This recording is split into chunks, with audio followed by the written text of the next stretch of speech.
Yeah, Tom's not coming, right? So. No. All right. Adequate notice of this meeting has been provided to the Co-Star, the official newspaper of the Borough of Belmar, and the Asbury Park Press on December 7, 2017, and notice of this meeting was posted on the bulletin board of the municipal building. Could we please stand for the Pledge of Allegiance, please? I pledge allegiance to the flag of the United States of America, and to the republic which stands, one nation, under God, indivisible, with liberty and justice for all. If we could just remain standing for a moment to remember our troops and their families, and also to remember the passing of Irma Minuti, wife of former Chief of Police Jack Minuti.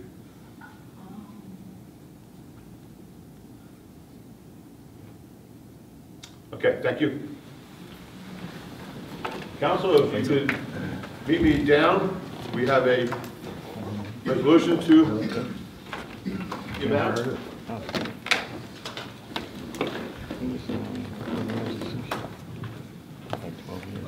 Before we started, it's always good to recognize one of our own Belmar residents. This gentleman was recognized by the Asbury Park Press, and they had a little video for him. So we're going to show that now, if everything works. Maybe.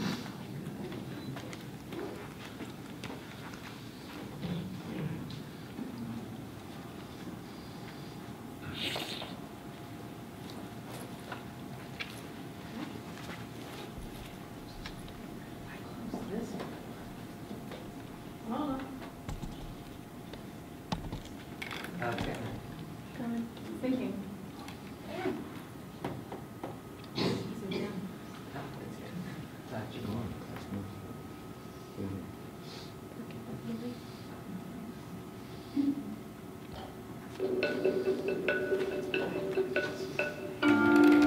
If you've ever walked into a big box home improvement store in need of a little help, Kevin Woolley is your guy. How are you, bro?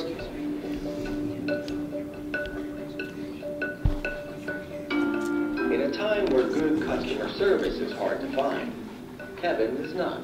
It's what he lives for. Thank you. Thanks, man. Have a good day. You too, bro. I appreciate your help. That's just the way I was brought up. You need help? Nah, Kevin. Come on. 8 hours a day, 5 days a week. He patrols the hardware aisles at the Home Depot store, number 949, in Neptune, New Jersey. I do have customers that come back and ask for me by name. That makes me feel good. Have a good day, guys. Cerebral palsy has staggered his stride and slurred his speech, but don't tell him that. You ever feel sorry for yourself? No way. Why not? It doesn't do any good. You gotta get out there and do what you have to do. And he'll walk the extra mile for his customers. You need help? No. According to the Walking Behavior Laboratory in Baton Rouge, Louisiana, the typical American takes 5,900 steps per day. Kevin takes 10,000.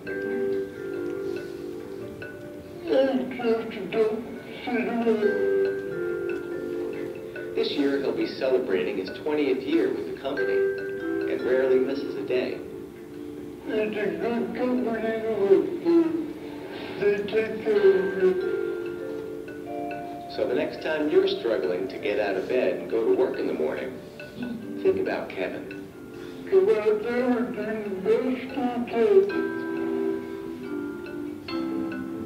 In Neptune, New Jersey, Brian Johnston for the Asbury Park Press and APP.com.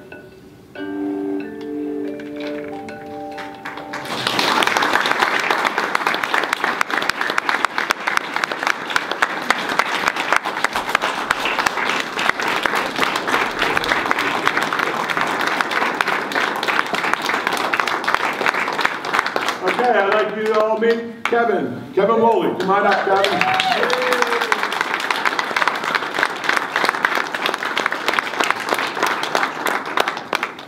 Now, show of hands. Has anyone used Kevin's help at the Home Depot? All right, look at that. Okay, terrific. Told you I was going to tease you today, right? Okay, this is a resolution by the Borough of Belmar honoring Kevin Woolley. Whereas Kevin Woolley is a valued member of the Belmar community, and whereas Kevin Woolley has been a dedicated employee of Home Depot in neighboring Neptune Township for over 22 years, and whereas Kevin Woolley was recently honored as Person of the Year by the Monmouth County Foundation for Children, and whereas Kevin Woolley, in his dedication and work ethic, sets an example to which we all should aspire at. And now, therefore, be it resolved that the Mayor and Council of the Borough of Belmar congratulate Kevin Woolley on his recent award of Person of the Year by the Monmouth Ocean Foundation for Children. Be it further resolved that the Borough of Belmar hereby recognizes Kevin Woolley for his exemplary and honorable service. We are proud to have you as a resident of our town.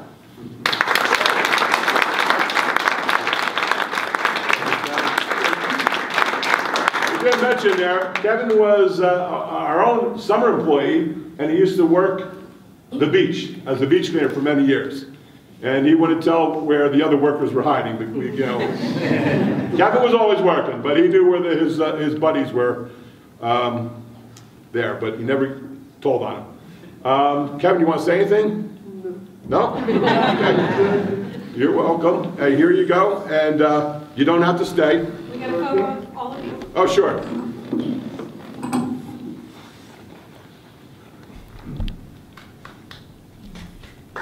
Very nice.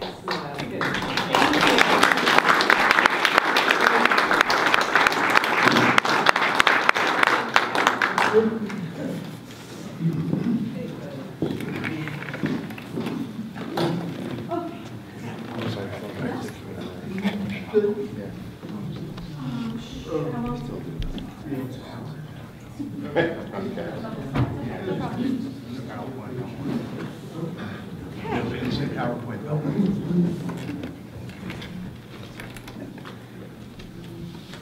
Okay, workshop. Last meeting, the council talked about a little bit about bikes in Belmar.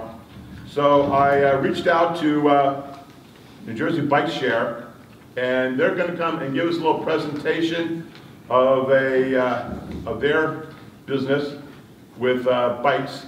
I think they are in Point Pleasant Beach this year. They won't be in Belmar this summer, but they look to possibly be in the other shore towns maybe next year. So Fred Brody, you want to come to the microphone and introduce your people and give us your, talk to the council, and we'll see what you have to say. All right, yeah, well, first, thank you very much. We appreciate this opportunity. As the mayor said, that we did have a meeting in May with a few of the towns in the area here. We held it in the Bradley Beach Borough Hall, and we talked about the bike share program. And as the mayor also said, that the bike share program will be starting in Point Pleasant Beach. So the vision is to hopefully have it, you know, in the towns that connect us around here in Monmouth County. We've gotten the support already from their freeholder director, Arnone, his encouragement, I should say. I used to chair the Monmouth County Transportation Council. I chaired that for 15 years up until like 2016, I believe. So familiar with the county and the freeholders. So it was nice to get Tom's encouragement to try to you know, have these presentations. So I'm going to turn it over. John Kelly is Director of Business Development, and Vince Rodia is in charge of operations. So there's going to be a short presentation, and then hopefully we want to devote more time to questions and answers. Okay. Thank you. Gentlemen? I want to warn everybody, if you suddenly see me fall over backwards, it's because this chair doesn't have much support. Okay? So, don't worry, I won't get hurt. But I'm holding on right here. And Jen didn't push me over. Okay, gentlemen, sorry. So with, We can do, they have some slides, but I think if you either want to come down. Yeah, let's walk Yeah. down. Yes. So everyone else Also, so I don't blind you.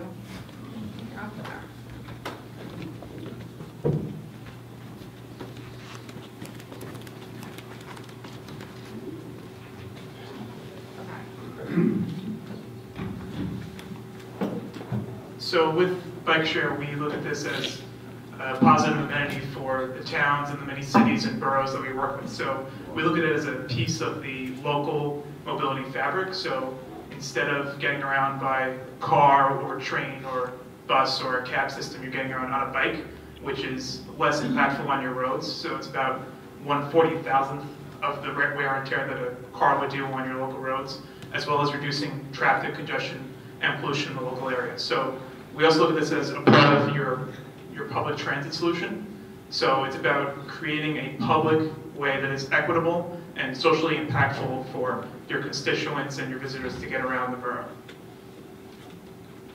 So just to run through some of our projects already, we're very concentrated in Hudson County. So we just rebranded that system from Hudson Bike Share, where it will stay that way, but overarching, it's now Jersey Bike, to help everyone realize that this isn't just for Hudson County, it's for more of New Jersey. So you have one membership that brings you all around New Jersey. So if I'm from Hoboken and I take the train down here, I can still use my bike share membership to get around.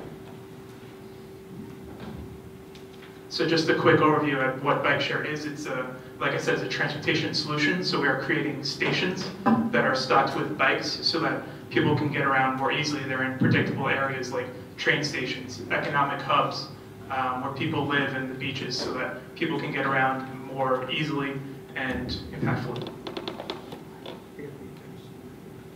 So the benefits, as I said, you're going to be a little bit safer, your roads are going to be a little bit better. So when you're not in a car, people are a little bit more aware of how they're getting around the area. So if you're on a bike, you're going to be a little bit more aware of cars, and since more people are on bikes, we're reducing the number of cars on the street.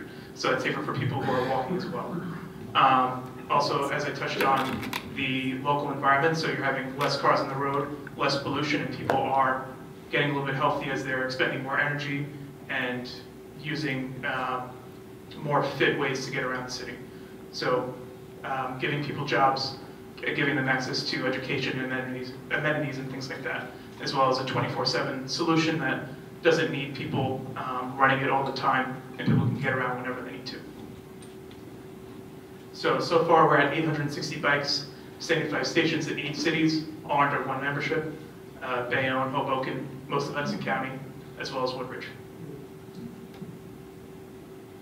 So we've recently hit about 415,000 rides with 25,000 members, and this year we'll be going to Woodbridge and Point Pleasant Beach, which is nearby to Belmar, so people will be able to easily get around Belmar and Point Pleasant on one single membership.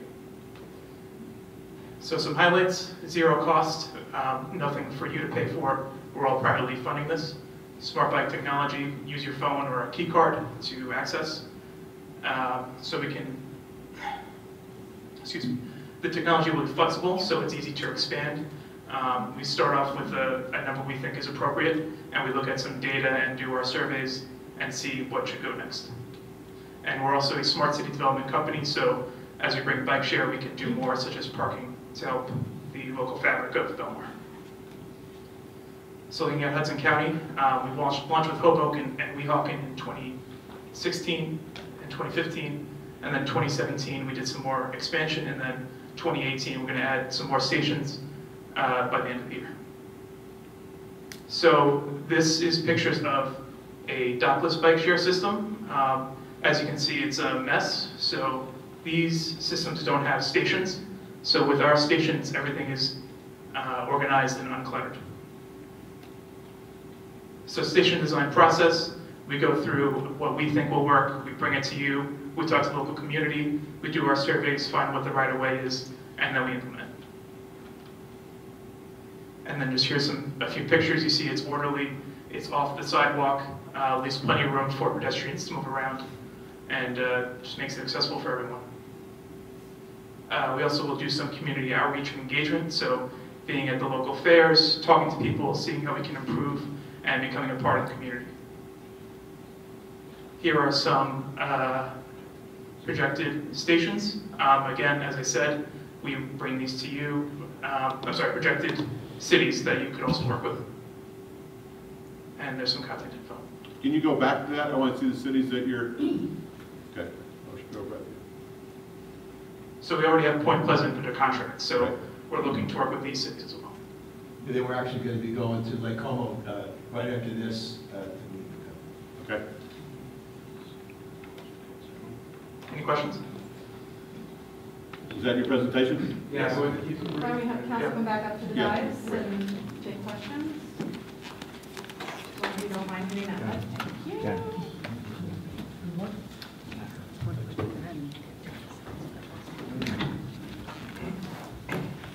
Jen, I'm going to steal your seat. You give her the bum one? Okay. Feel safer already. Okay, first question I have is, we do have a bicycle shop in town. You guys take away any business? Or how do you interact with? No, we think we'll be giving them some business. So we work with local bike shops, work out a contract with them, and they'll service the bikes. They'll service the bikes. Correct. They'll rebalance, bringing them to different stations, fixing what needs to be fixed, preventative maintenance, things like that. So you wouldn't really be taking clients away from them? No. So this is different from traditional bike rental. So this is you pay your one fee. Let's say you pay the $95 to get unlimited 45-minute rides in a year, and then you see a station and you want to ride a bike and you just grab it and go. This isn't like walking into a bike shop and renting them for whatever X amount of time period they allow. It's more of getting around and then leaving it for the next person. Okay. So would people riding your bikes just leave them anywhere in town? Or? Not anywhere at a station. So we have stations that are docking points, so you roll the bike into the docking point, lock it up, and then your ride's done. We can also have a geofence area where you could have a dockless area, say the size of your Belmar rug over here. You can maybe designate it for 6 to 8 bikes, and that would designate on the app as a safe zone to lock your bike. And if you lock it in that area, you won't be charged. It'd be almost like putting it into a physical dock. Instead of like a bike rack, you Correct. don't need a bike rack. Not 100% fully. So that's why our program works differently than the fully dockless program. Okay. You still have to return it to an area, whether it's a geofence zone like in our area in Liberty State Park. We have 40 bikes in Liberty State Park that are currently under a geofence. They're not physically docked into a dock themselves. But if I was to ride the bike all day, all around town to different places, I could lock it anywhere? Sure. And just at the end of the day, return it? Yeah, so if you have an annual membership, you have 45 minutes. Yeah. Oh, 45 minutes? Right, but you can just, once your 45 minutes is up, you just bring it to the station, and you lock it, and then it says it's over, and then you just unlock it again. We are realizing the tourism and the residents down here, and especially the use they will get during, like a day like today, will probably be willing to work on the time of duration for each use, and definitely work on special pricing as well. If you have a fair going on or an event going on, might be half-price rides, or if you're an annual member, you might get, say, 20 bonus minutes per day for a week. We run programs like that throughout. We partner with colleges to do that up through Hudson County, and actually we'll partner with whether it's a local business in Bayonne. We've done that. If you rented a bike in front of the establishment, you've gotten more minutes. So. Ideal for people coming down to use the beach for the day on New Jersey Transit. They come down, Correct. there's stations there, they ride into the beach, Yes. so they just return it when they get there? Yeah, so we would aim to have some stations at the beach, so people would ride right from the train station to the beach. It's deemed as a first mile, last mile use of transportation, and on the alternate hours, it's used for recreation as well. And are there different sizes? So if someone comes down with their 10 or 12-year-old, Minimum age is at least 16. Not that I would, but what prevents me from stealing your bike if it's at a dockless station? It's tracked. Yeah, there's GPS inside the bike, so. Inside the bike? Correct. where? And plus, to unlock it, there's an RFID card and a GPS locator, so like a SIM card, in the back of the bike with a touch keypad. Actually, you can see it from one of the slides, the hand I gave you, Mr. Mayor. And through that, say if you've had the bike all day and you're a member, I've got your credit card information. I call up my next bike who processes our cards, and I know where you live, where the bike is, and call Belmar PD to get my bike back. Okay. Wonderful. So you have to be part of your network to use the bikes. So we have a lot of people from Pennsylvania coming in. We'll have transient folks coming in from Long Island. It's easy to do. That's actually, Philadelphia has a Next Bike program, so if you get any tourists or vacationers from Philadelphia, they already have a Next Bike app. They don't have to pay But that's the anymore. only ones that could use it. I mean, you couldn't swipe your credit card and use You it. could, it takes 20 seconds to download the app and set an account up, and then you could pay as you go, or join a monthly plan or a yearly plan, whatever is more financially convenient for the user, and you jump on a bike. It takes about a minute to do. What liability is there to the Belmar municipality? Or No, do we have to put anything out at all? No, we're fully insured. We'll list the Borough of Belmar on an insurance policy, and then everything would come into our hands if there's an incident or of that nature, which has yet to happen. Tom, I'm sorry, but do you have anything from the police department? Do you see anything here? I was just thinking of something, but it's, I just forgot what I was going to ask. Okay. It'll come back to me, though. We would have to give up public right-of-way for you guys to put a docking station in, correct? Correct. Approximately how many of these docking stations would you need to make it feasible? I know you're looking at Point Pleasant. How many are you guys putting in there? Point Pleasant's supposed to receive 75 to 100 bicycles. So with the minimum of 75 bikes, you're talking about 100 docks. Docks are small. But you have the docks sort of clustered, right? They're in clusters Yeah. of 2, so Okay. you figure the size of this table would fit 4 bicycles, the size of that table. Everybody takes a bike and rides to the beach, and all your bikes are at the beach and have enough time. Well, that's why we would employ a local bike shop to help us out. So we pay them per bike, per month, to service our bikes, which require very little service. The tires are very durable, puncture-proof. The only thing they would need to do is maintain and oil the seat probably for the first year. Very rarely do we get a flat tire. If that occurs, you go on your app, you have a flat tire on the app.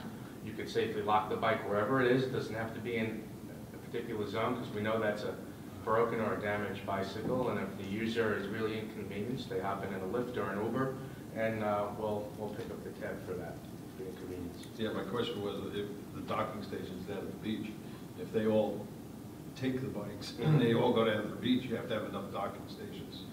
Yeah, Everybody coming off the train is the going to beach ride in. will be considered, we'll probably per se have X amount of docks at the beach entrance, and then maybe at a separate entrance to the beach have that as a geo fence, and then during prime time we'll have to have our program manager down here, which would be potentially the local bike shop, to keep an eye on it to repopulate and recirculate the bicycles. Right, they'll have a van that they would load up some bikes and Right. bring it to an empty station.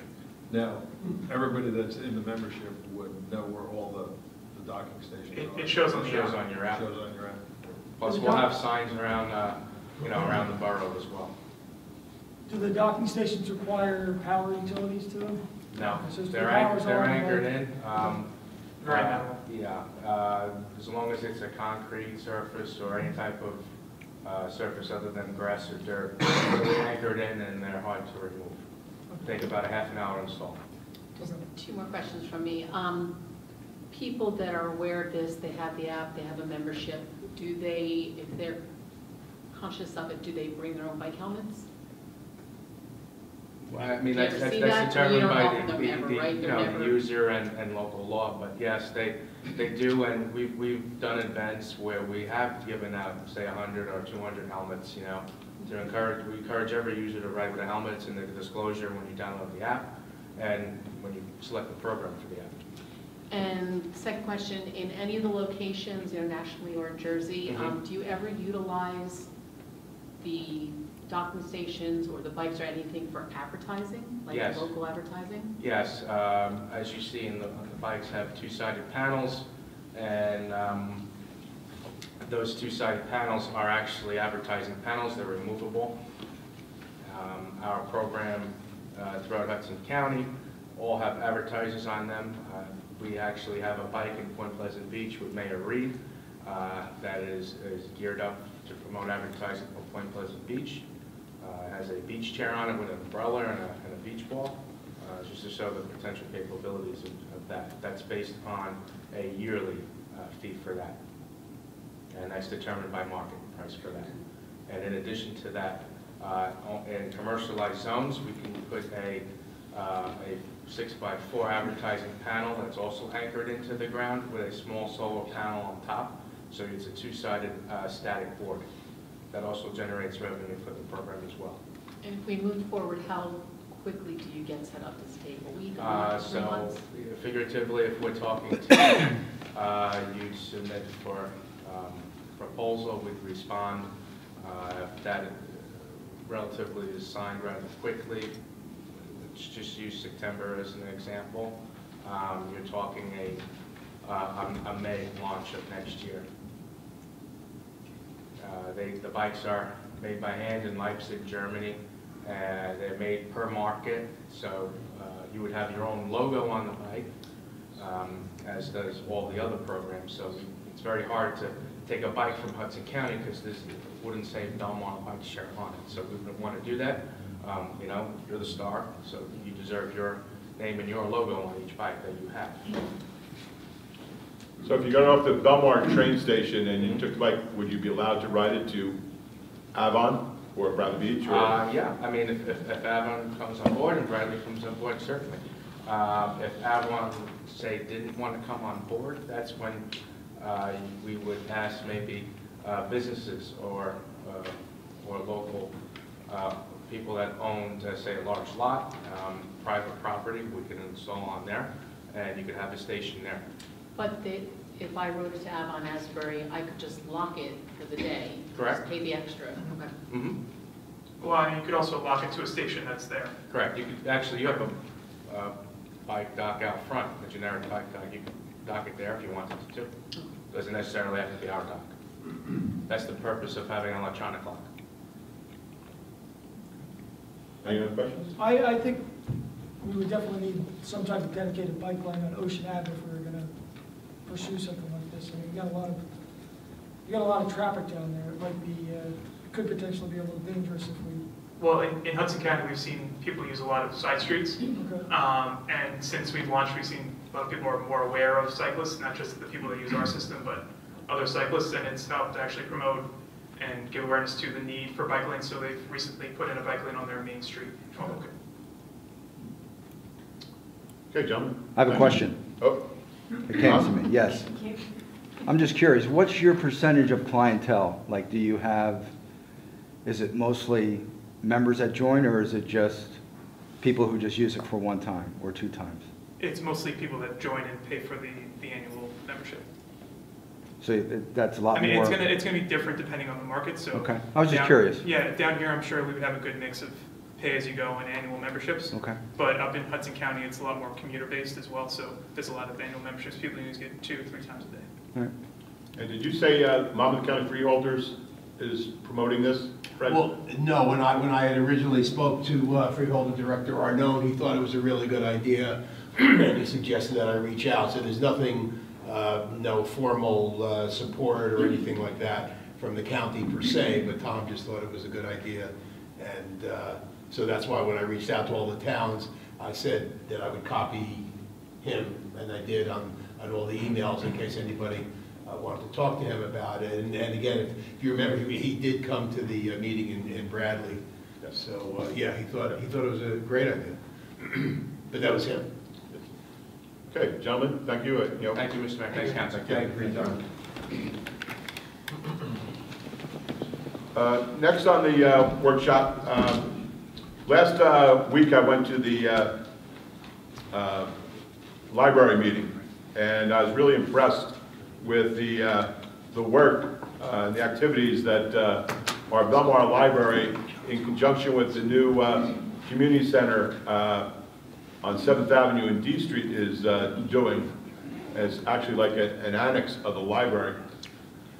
So I invited our librarian, Rosemary Korblack, here tonight to kind of talk to us and let us know what's going on at the library / community center.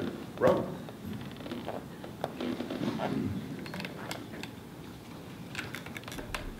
Good evening, everyone. I just wanted to start off by asking a question, if that's okay. I see a few familiar faces here, but not everyone, and I was just going to ask when the last time was. Have you been in our library in the past year or two, or attended any of our events or programs? Okay. All right, we have to do a little better than that. And if you haven't been here in the last 5 years, you have to come in and get a new library card. But I would like to extend a personal invitation to do that. We have a lot of good programs going on. We're trying to add more and more. We do like a lot of input from our patrons, our residents. The programs are open to everyone. You don't have to be a Belmar resident, but we'd like to get your input.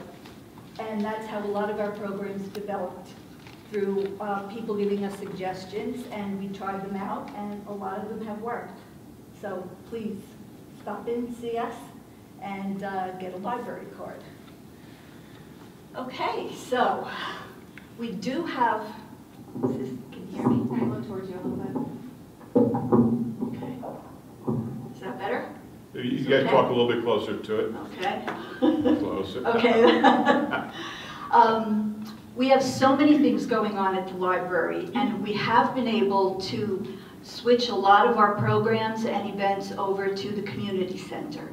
So it's really becoming a bustling hub over there.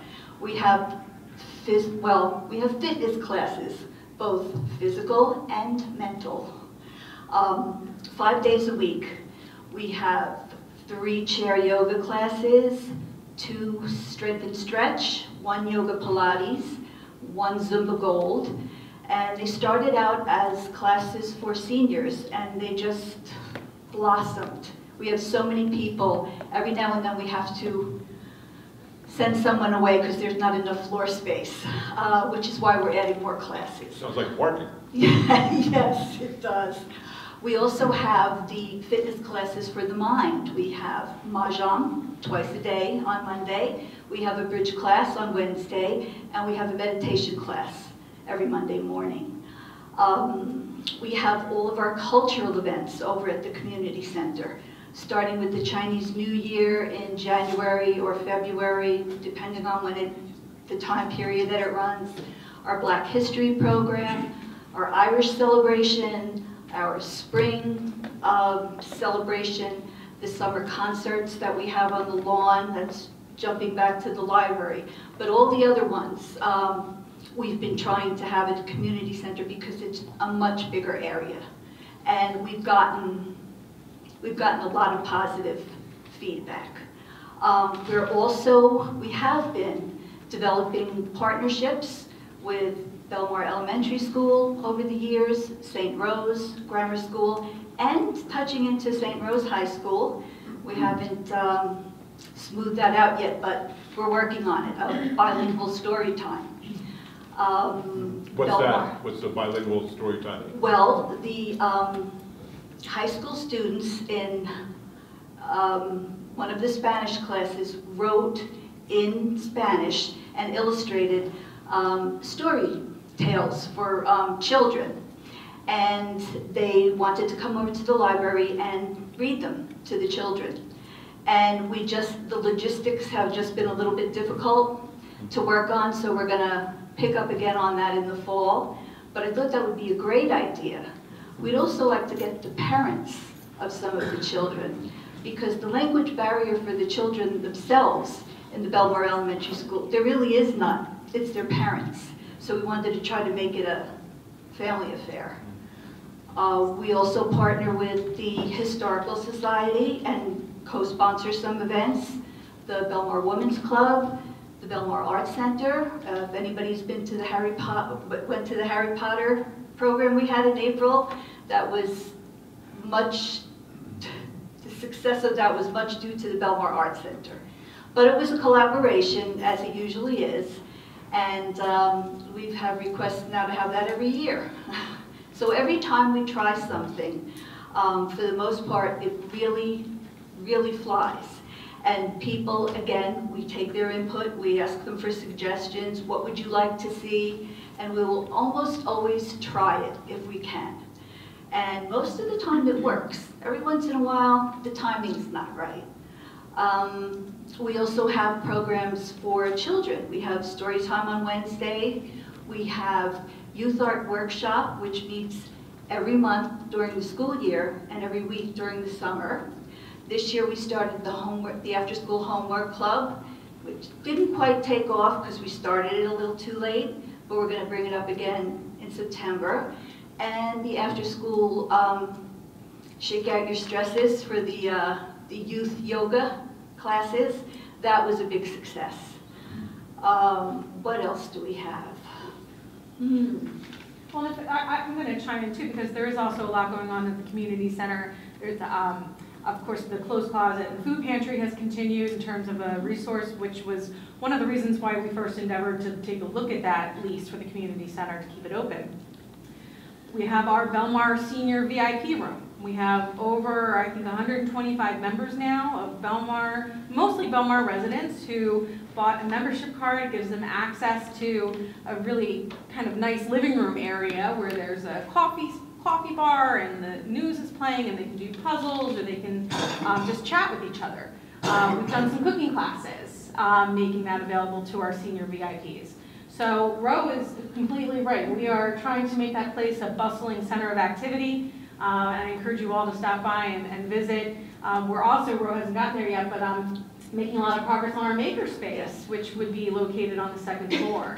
So the makerspace is essentially a STEM lab, an opportunity for people to come and tinker on a project. Or you just want to explain what STEM, the acronym sure. STEM is for? STEM, and I like STEAM better, actually. Yes. So STEAM is science, technology, engineering, arts, and mathematics. Yeah. Okay, I got that. That's why it's easier to say STEAM. Yeah. So a makerspace is really an opportunity for STEAM to happen, and it's everything from to create and learn how to use something on a 3D printer to develop a cool sewing project or learn to quilt. It's all about working with your hands. And so the library board has been aggressively pursuing the idea of creating a makerspace with the help of John Hutchinson, actually. Yes. It's been really wonderful. So, who's here tonight. So, it's really starting to take off. Now you said about the food pantry, just the food pantry is still... Food pantry and closed closet still operate 2 days a week. 2 days, which days? Tuesday, Monday, Thursday? Monday and Thursday. So you can bring food down there for the... Absolutely. And close? Yep. Mm-hmm. Okay. Yes. And the makerspace, we're hoping for a soft opening in late July, early August. So that's another biggie. And another, we're always working on new stuff. Sometimes we get this idea and it takes a little while to gel, and a year later it finally comes to fruition. But we just issued our first monthly newsletter for the library. And if anyone would like, we try to get people's, when they sign up for new library cards, we try to get their emails. But anyone who wants to get on the email list, call the library or stop. I actually have a sign-in sheet I can leave if anybody, would like to sign up for that. A call to the library, will help. One of our biggest events of the year is tomorrow at Taylor Pavilion. It's our 7th annual VNA Fashion Show and Luncheon. And it started as a tiny little idea in cooperation with the Visiting Nurse Association in Manasquan, and it just grew and grew every year, and people, we have about 165 people on the sign-in sheet, and we've had to tell people, standing room only, and hopefully you'll get a little bite of something to eat. But that's probably our biggest event, and everybody really looks forward to it. What time is that? 12 noon tomorrow, Taylor Pavilion. Will there be parking? Kind of. And I do want to highlight, Ro mentioned the library's Concerts on the Lawn, which I adore, because again, this is all speaking to ways in which we can encourage people to feel like the library is approachable and a place that they want to be. But I'd like to mention that it's also the only time, I think, of the year in any town where I get a noise complaint about the library. Okay. So. I think you're doing a wonderful job. Mark, anything? Yeah, Pat Rowdy on the Lawn is a really good event. Yes. And, I really enjoyed the Unique Creatures event that was done a couple weeks ago. Yes, that was a big hit too. Almost 100 people, I was told, so that's good. Any questions? I just want to, being a member of the Belmar Cares Group, I want to thank you for allowing us to use your space downstairs, because it's always perfect Our spot pleasure. together. Our pleasure. And I also have friends that would like to play on the lawn. Just contact the library. Sure, Okay. sure. It's a band, it's young kids that are extremely talented, and they do the Beatles. Oh, that's great. Sure, we'd love to try that. Who's the Beatles? Okay. Ro, thank you very much Thank for coming down. you. Appreciate it. Anything else on the workshop, anybody? Sorry. No, just on the memorial tree and the benches, and where are we at on that? We did a walkthrough in McCleary Park, starting to identify locations there, and Mike and I are going to turn our attention to Silver Lake Park this week. So hopefully by your next meeting, we'll have something for you. Okay, thanks. Over the weekend, I got some emails and some text messages from boat owners at the marina. And I think we have to, I know we tried to help them out. I think we're going to need to do a little more for the boat owners down there. And the boat owners I'm talking about are, most people, they go fishing, as I understand. I don't have a boat, I don't go fishing. But they get there early enough to get a parking space before the Marina Grill opens up. But it's the boat owners that want to come down in the afternoon, evening, to sit on their boats and relax. We're coming up short on parking spaces for them. So I want to help out as much as we can. I'm looking at that parking area for the what do you call it, the trailers. The trailers. You know, during the day, the people that come down with their boats on the trailer use the ramp. We need that space for them so they can park, because the trailer is so difficult.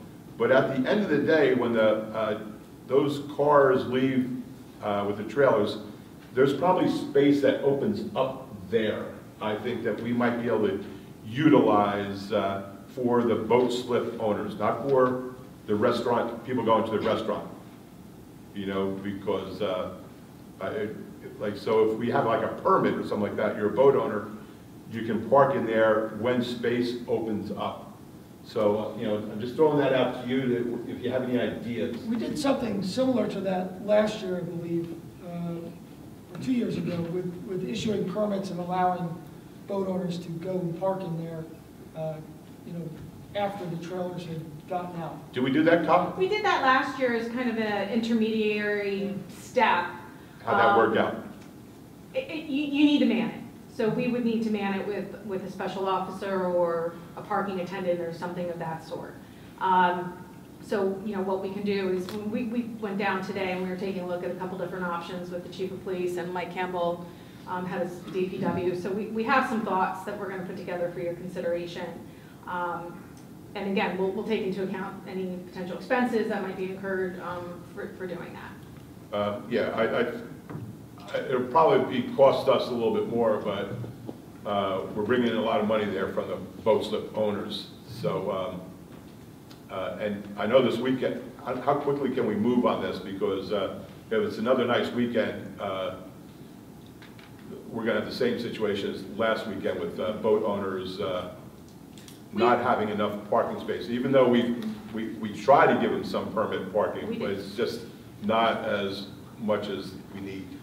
We have another meeting tomorrow morning, so we're Really? going to make some suggestions. We already have the permit and stickers. Yes. So they can be handed out quickly as soon as people get So them. we just need an attendant there in that half, now we can't have them park overnight, we're staying there No, overnight, they because definitely can't be overnight, but we'll have some thoughts for you in the next day or two. it's probably just for the weekends, probably like High-volume days. Friday, Saturday, Sunday. The only problem I see is that if they're parking there on a Friday night, and they want to continue to park there, then we have a problem with boat trailers Saturday and Sunday morning. They wouldn't be able to stay overnight. They'd have to leave by, let's say, Well, 11 p.m. the restaurant closes, so I'm sure they would just have to get off their boat, walk Move their over, car. and then move it into the lot where there are spaces opened up. Inconvenient? I don't think that much of an inconvenience. I just hate to see them getting parking tickets in the morning when they Me don't too. move their cars. Yeah, Because that but- would create another problem. Me too. I think it's a good short-term solution. I think long-term, we have a lot of inefficiencies in the parking lot, or parking in general there. So I think it'd also be worthwhile taking a look at the big picture and maybe having our borough engineer look at some potential long-term parking solutions. Yeah, right. Jen, anything? No, I think it's a good idea. I think, we should definitely address their concerns, because it's been difficult for them. Right. Okay, very good. So you have a meeting tomorrow? Yes, Am I invited? you're always welcome in my office, Mr. Mayor. Thank you. Okay, petitions. Anybody out in the audience with a petition? Seeing none, we'll go to the approval of minutes. I move that the minutes of the regular meeting held on June 6, 2018 be approved as reported, and that a copy thereof be posted on the borough's website. Do you have a second? Second? All in favor? Aye. Okay, reports of council. Councilman Mark Levis, want to start us off? Sure. So last week, I met with our chief of lifeguards, our chief of police, and a research project manager from Rutgers University. We discussed the possibility of evaluating drone technology for life-saving applications on Belmar Beach. Really? Rutgers has worked with the city of Long Branch in the past to evaluate a drone that they modified to be able to drop a small inflatable device to a swimmer in distress. For now, we're still determining the scope of what this project would involve in Belmar, but we're hoping that Rutgers is going to be bringing in a commercially available waterproof drone in late July or early August to evaluate it with life-saving operations. One of the main reasons we're looking at this is not for normal day-to-day lifeguard operations, but really to aid in the hours after the lifeguards are off duty and there's a skeleton crew remaining. You know, when the sun is still up and people still think it's okay to go swimming. A flotation device delivered via drone could really add some valuable seconds to someone in distress. So there's two main objectives of what we'd like to determine from this project. One is, can the existing commercially available technology be used to effectively deliver a life-saving device to a swimmer in distress?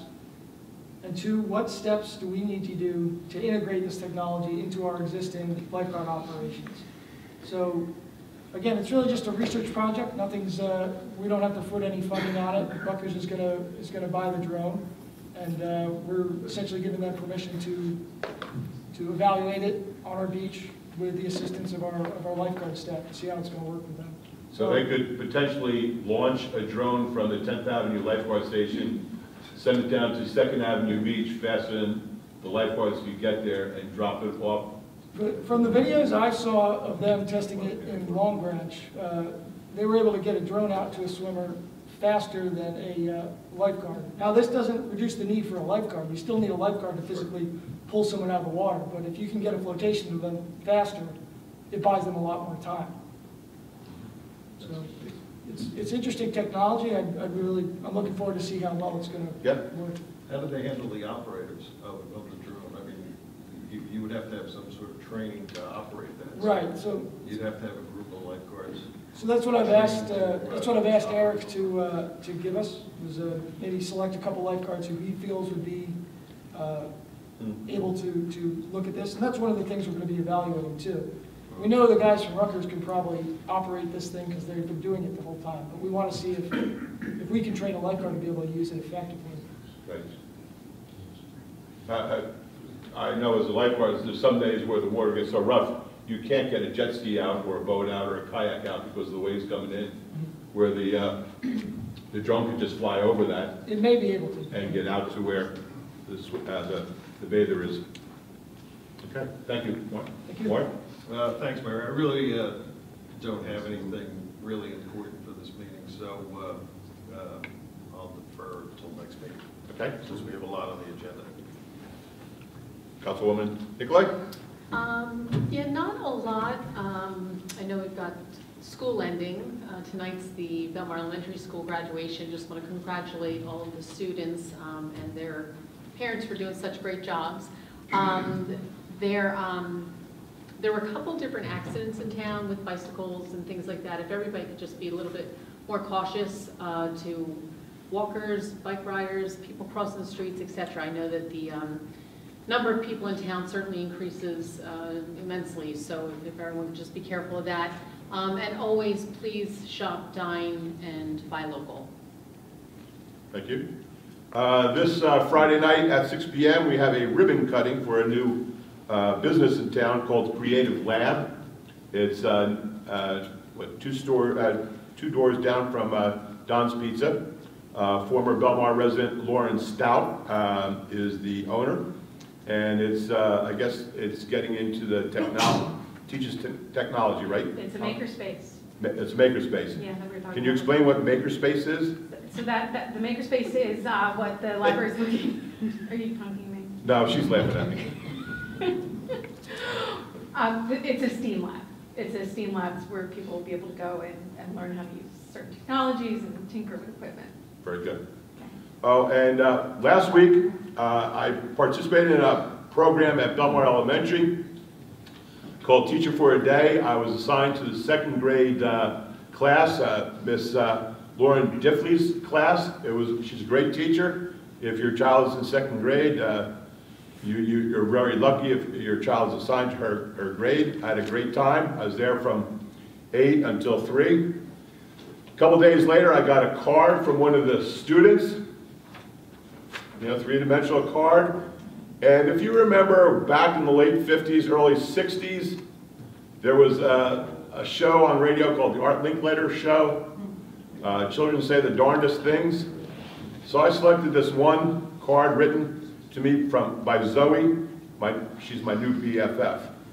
It says, "Dear Mayor McGovern, I'm glad you had fun, and I really miss you. I hope you are the real mayor instead of a junior mayor." So all day long, my new BFF, I'm a junior mayor. So I really enjoyed the class. It was a great program, and that wraps up my reports. Okay, public session. Public session on resolutions, only on the agenda. We will continue to have a public session at the end of this meeting. Was that in the right order, or should we go right to? No, that was correct. Okay, okay. So, is there anybody that would like to come up to the microphone, state your name, address? Seeing none, I make a motion to close the public portion of resolutions. All in favor? Aye. So now we will move to the 2018 budget hearing. Yes. And we're going to call up Robin. Robin's going to join us, and we have the PowerPoint presentation for all of you, so you may want to come down and the lights that you put on your way down.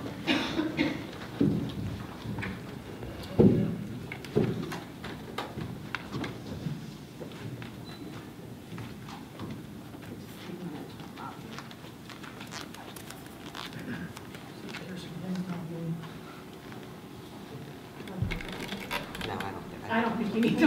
I think I talk loud enough. You do. You can tell me to quiet down sometimes.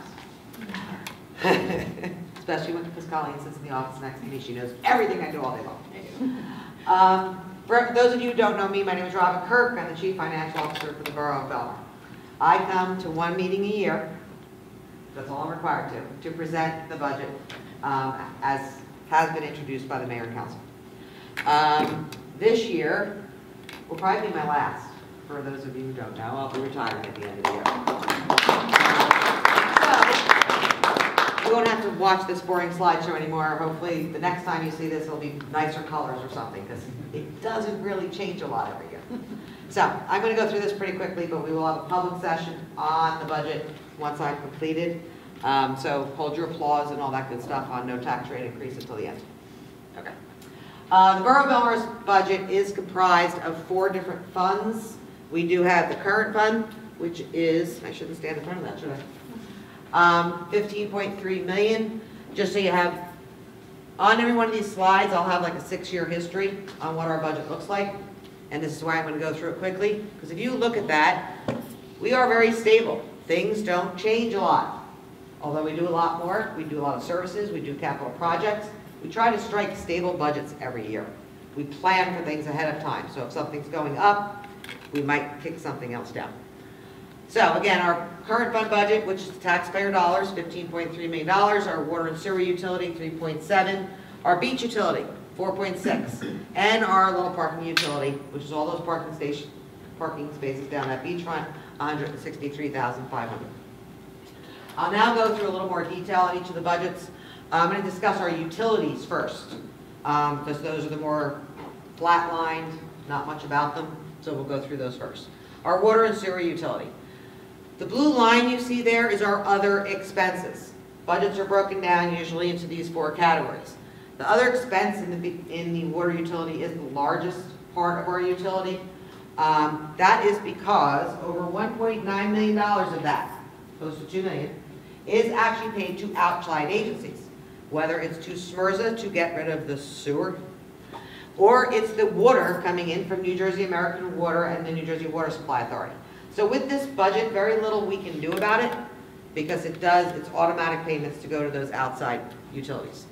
The other 3 lines there are capital and debt. As you can see, that burgundy line, that's our capital and debt. We did a $5 million project several years ago. We are ramping up and we're paying for that now. No rate increase, we're paying for it. Planning. And that's what we actually do very well around here. How do we pay for it? Water and sewer billing. For those of you who live here, you pay us a water bill. The one thing about this, and all of our utilities actually, is they're very weather dependent. The more it rains, the more you don't water your lawn. So we could see dips, and we did see a dip last year. We had a lot of rain in the summer. Everybody's flowers were beautiful without us using our water. So our billings went down a little bit. But we plan for these types of events. If for some reason we have a lower usage, as we go throughout the year, I might tell Mike Campbell, don't order any more water meters. Let's hold back on a little bit of our capital projects so that we don't have a shortfall. All planned through the budget process. The next line on there is our surplus. We'll go over surplus in another slide. Okay, this is our surplus. As you can see, the blue line there, that is what do I start out the year with? What's the excess money that we had from a previous year that has rolled into our current year? As you can see, that blue line's been going up a little bit. The reason for that, again, planning. We knew we were doing these $1 million projects. We knew we were going to have to start paying for them. So while we haven't raised our rates in over 3 years now, the last time we did raise our rates was planning to build up our surplus so that as these debt payments start to come on for that $5 million project we did several years ago, we would have that surplus and we would already have the rates in place to start making those payments. That's the blue line. The red line is what did we anticipate in the budget? So as you can see, we try to keep the anticipated down a little bit, so we built up the surplus. The yellow line is what did we regenerate? What did we put back into our surplus during that current year? As you can see, in 17 we took a little dip. Because what did it do last year? It rained a lot. Again, works on that. So, this year we have our surplus. We have anticipated a little bit more of that surplus. We're paying off more of that debt. One of the things that is intended for this year is to not only start getting that debt payment up, but also to permanently financing it. Right now, we're on a temporary, what's called a bond anticipation note. We roll that every year. That project's now completed though. So we will go out to permanent financing. We'll get on a level 20-year debt schedule. And we've got these revenues now that we've anticipated. We've set the rates and we have the surplus to start paying it off. The beach utility. Nobody gave a beach report tonight. What happened? Oh, I know. Oh my goodness. Okay. Well, you can come. I'll get a beach report. Wait, let me get to that page. All right. Beach utility, again, weather dependent. Our budgets have stayed stable. That blue line up top is salaries. You'll see a dip this year. We didn't cut anybody's salary. We didn't get rid of staff. We just budgeted a little tighter. We went on, here's the exact time we know everybody's working. Here's the exact pay we know we're going to pay everybody. So we were able to decrease that a little bit rather than having any extra and surplus kind of salaries, bringing people in or out or whatever. Last year, rainy season. We budgeted as normal, 2% raises for everybody, which we did give out raises to everybody again this year. But we always kind of floated that a little bit, just in case. Maybe you want to extend the season, have more lifeguards, whatever it was. This year, we just came in tighter because we did have a bad season last year. We lost some of our revenues. You'll see that on the next slide. Didn't have as much surplus. So we're just holding a tight line on that beach utility budget. So we can provide the same services, and we know we can make it another year. Even if it rained again this year, we structured the budget so that if we had 2 bad years in a row, we'd still be able to provide all the same services. The beach badges, $2 million. That's the red line. Staying flat, staying steady. Although we had a bad year last year, we did take in more than $2 million. We always budget a little low on what we anticipate to take in, just for those rainy years. We use up the surplus from our previous years. We'll see that on the next slide. The blue line is the surplus we're using from last year. As you can see, that went down. Why? We didn't have as much. We have it, but not as much. And again, we structure our beach utility budgets, always looking out 2 years. What if you have a rainy season? Keep some of the surplus to the side so that you can still make it through that second year. Next slide. Here's our surplus. The blue line, as you can see, January 1, dipped down this year. Again, because of the rainy season last year. The red line is what we anticipated last year. That yellow line is what did we regenerate. So because of that dip, we didn't regenerate as much as we used. We had a little less surplus. Again, planning it out, we do this over a 2-year period. We knew that we could tighten up this year's budget. We didn't do $50,000 worth of capital improvements down there. Bought some bike racks, not a whole bunch. Bought a couple of new Bobby bats, not as many as we normally would. Stuck with the lockers we had, didn't buy any new. Doesn't stop the services, we're still able to provide everything, just by cutting back on the extras, I'll call it. Okay. Parking utility, tiny little utility, but the most volatile that we have. So whopping $163,000. Majority of that does go towards salaries and wages. You say, what's $68,000 worth of salary and wages? We have our own in-house maintenance people that take care of those kiosks down there 90% of the time. I think the first Dunkin' Donuts card we received in a parking station happened last weekend. We automatically get alerts every time there's a problem with one of those parking stations. We went down there and somebody attempted to use a Dunkin' Donuts card to pay for a parking fine. Colleen asked me why I would take that kind of fine. I love coffee, but not a parking station. Anyway, the reason this is our most volatile is the fact that there are only so many parking spaces down there. When it's sunny, they're full. You can't add more to them. I could add a lot more people to the beach when it's on a sunny day, but I can't add more parking spaces. So when it rains, they're not there, it's gone. I can't add back to that on a sunny day because all the parking spaces are already full. Again, we plan for it. Parking meter revenues, you'll see I dipped it down a little bit this year because, honestly, we did not meet that anticipated revenue last year. It was one of our worst years on parking. It was just because of the rain.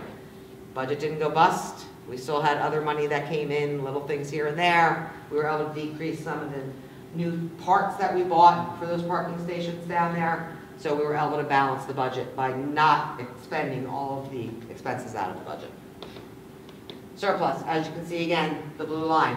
Our blue line still does very well in our parking utility. Again, because it is the most volatile, we definitely attempt to keep the most amount of surplus in that and use the least amount that we need. Because again, plan it out 2 years. If I had a couple of years of very bad weather down that beachfront, that would be the most volatile and we'd use the surplus up fastest. So we try to operate it as tight as we can and not use all the revenue each year. The current fund, here's the exciting one. We have to get to my next page. Current fund is what all of the taxpayers of this town pay for. $15.3 million. Current. I'm going to put my glasses on because I wrote a lot on this one. $15.3 million. Again, this is very stable from previous years. You will also see a lot of those lines stay very stable. The largest line there is our salary and wages, 7.4. That is up slightly from last year by about $140,000. We have settled all of our union contracts, 2% raises. Everybody's giving back on their health benefits still, so we're keeping the salary line. Our police department is also up to full complement now, so with the interlocal with Lake Como. The next line, oh, I'm sorry, those are other expenses. Other expenses, $7.4 million. That is everything in the budget that buys a police car to a pencil, fixes the police car, puts new tires on it, buys some fire equipment, everything that they go out and service. The only reason for an increase in this one actually was our new garbage contract. Our new garbage contract went up about $50,000. Otherwise, all department heads, very agreeable, whether they like to or not, were told no increases. We're keeping everything flat. So what they had last year, they got again this year. Salary and wages, $5.4 million. That again did go up slightly, about $140,000. That was for the salary increases due to the union contracts. Capital and debt, $1,446,000. That is going up slightly by about $165,000. That is to continue to pay off our debt and also some old deferred charges that we had on the books for like walkways through the marina, some things like that. So we have stayed stable on making our payments that are needed. Reserve for uncollected taxes, that's a little tiny one that you can't even see on there. That is to help us pay for everything, even when people don't pay us. There are some people who don't pay their taxes. But yet we have to pay the county, we have to pay the school, and we have to pay for all the other expenses in town. So we have to have that line there, unfortunately, to bill all you good taxpayers who pay us, so I know I can meet our budget numbers. The one thing is, we were able to bring that down this year, because everybody paid last year. I don't know whether to thank the IRS or the federal government for it, but everybody wanted to pay their taxes last year so they could write them off their federal income taxes. So our collection rate was excellent last year, so I was able to bring that line down. The last thing on there is deferred charges, $42,210. That number should be $42,000. That is to pay for the reval that we had a couple years ago. We're paying that off over 5 years. The other $210 you will see there. You're going to hear that we have a resolution on tonight to amend our budget by $210 out of $15 million. The state of New Jersey picked up on the fact that we were a little short in our public defender account at the end of last year. While money immediately came in January, the state of New Jersey wants me to pick up that $210 this year. So it's paying me, to me, from me, that we've already paid. But they need me to show it on paper. So we are amending our budget for $210 tonight for the public defender account that was short by $210 on December 31st. The library, they do wonderful things, you just heard about it. $559,000 this year. This is a statutory amount. It goes by the total assessments in town, and we have to raise so much each year. Their budget is going up by $36,000. It's a separate tax that you actually see on your tax bill.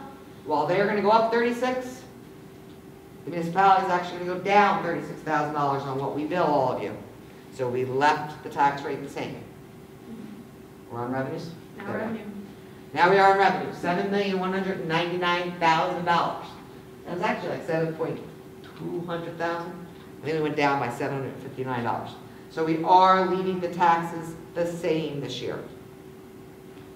Local revenues, I'm going to get into another slide on those. But again, as you can see, according to the chart down the bottom, a lot of things staying the same and staying stable.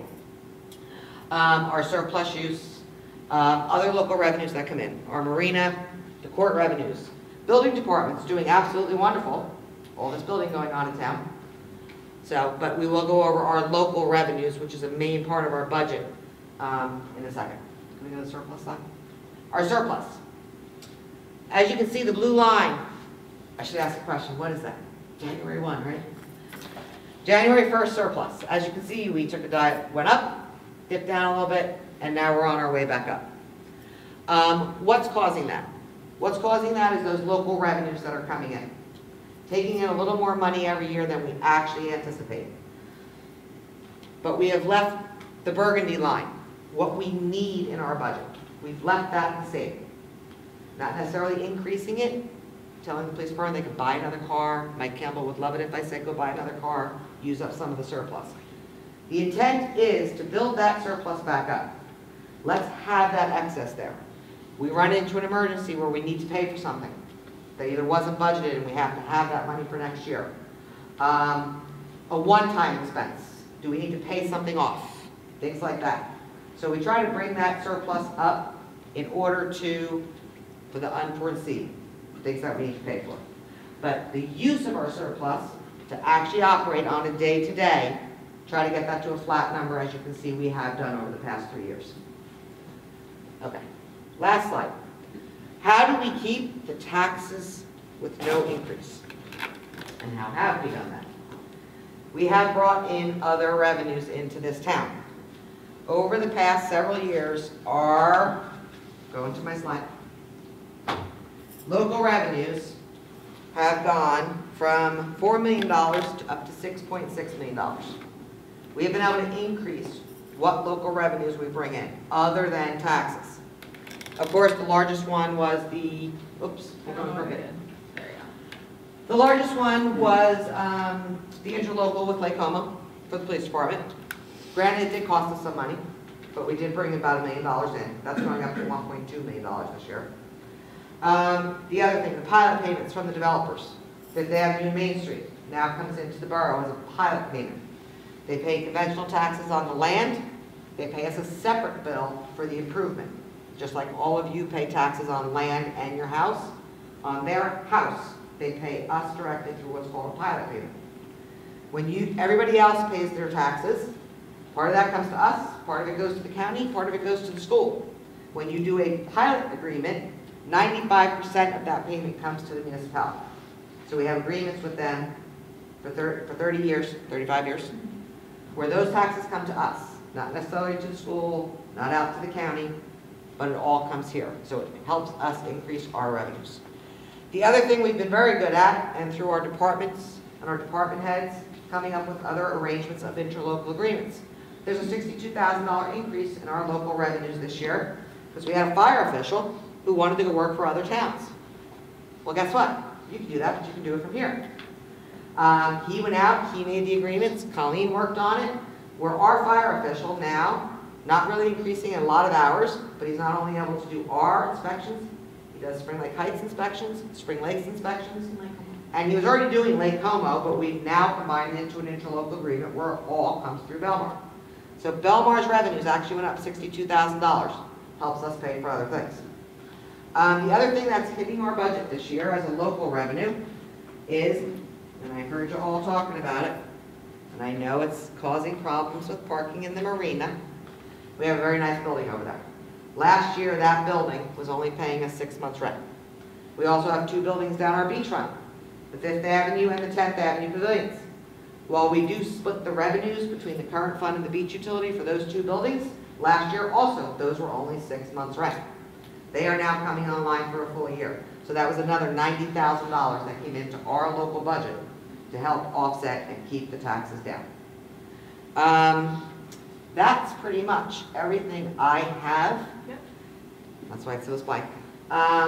If anybody has questions regarding the budget? We go back on the. Let's go back up and we can do the public hearing, and Robin and our auditor is on hand here today as Yes. well, Chuck Fallon. You want to come on up in case we have some questions? Yes. So you said that 90,000, that is rent? We haven't made a motion to open up for I public. got it in my head, sorry. I don't want Colleen or April to yell at me. I make a motion that we open public portion for the hearing on the budget. Do I have a second? Second. All in favor? Aye. Okay, so, Raise your name, wait to be called. right. Please stand up, come up to the microphone and state your name. Hi there, my name is Anne Marie Drzanovich. I live at 605 11th Avenue. So my question, was about, you said the $90,000. Is an increase over last year's. So do you know the total amount so this is Marina Grill and the 2 pavilions? It's $2,353,000. 340,000. 340,000 total. That comes into For the our full current- year? In the current one. For all 3? All three. And that's just a portion of the oceanfront pavilions that are shared 60/40 with the beachfront. Right, so the borough takes in 40,000 to the current fund, and 60,000 goes to beach utility on the 2 pavilions down the oceanfront. Okay. And then how much out of that comes from Marina Grill? Marina Grill is 100% to the current fund. So, And- you're asking how much does the Marina Grill pay in total? Right. I wish I knew the number off the top of my head. Do you have that there? Because you said that total number was like 340 from all Yes. 3? Yes. 250, but I'm 250. That's between the Marina Grill and the pier. And is that all the revenue that the town gets from the Marina Grill? Yes. Okay, thanks. One other thing, you say revenue, they also pay for police expenses.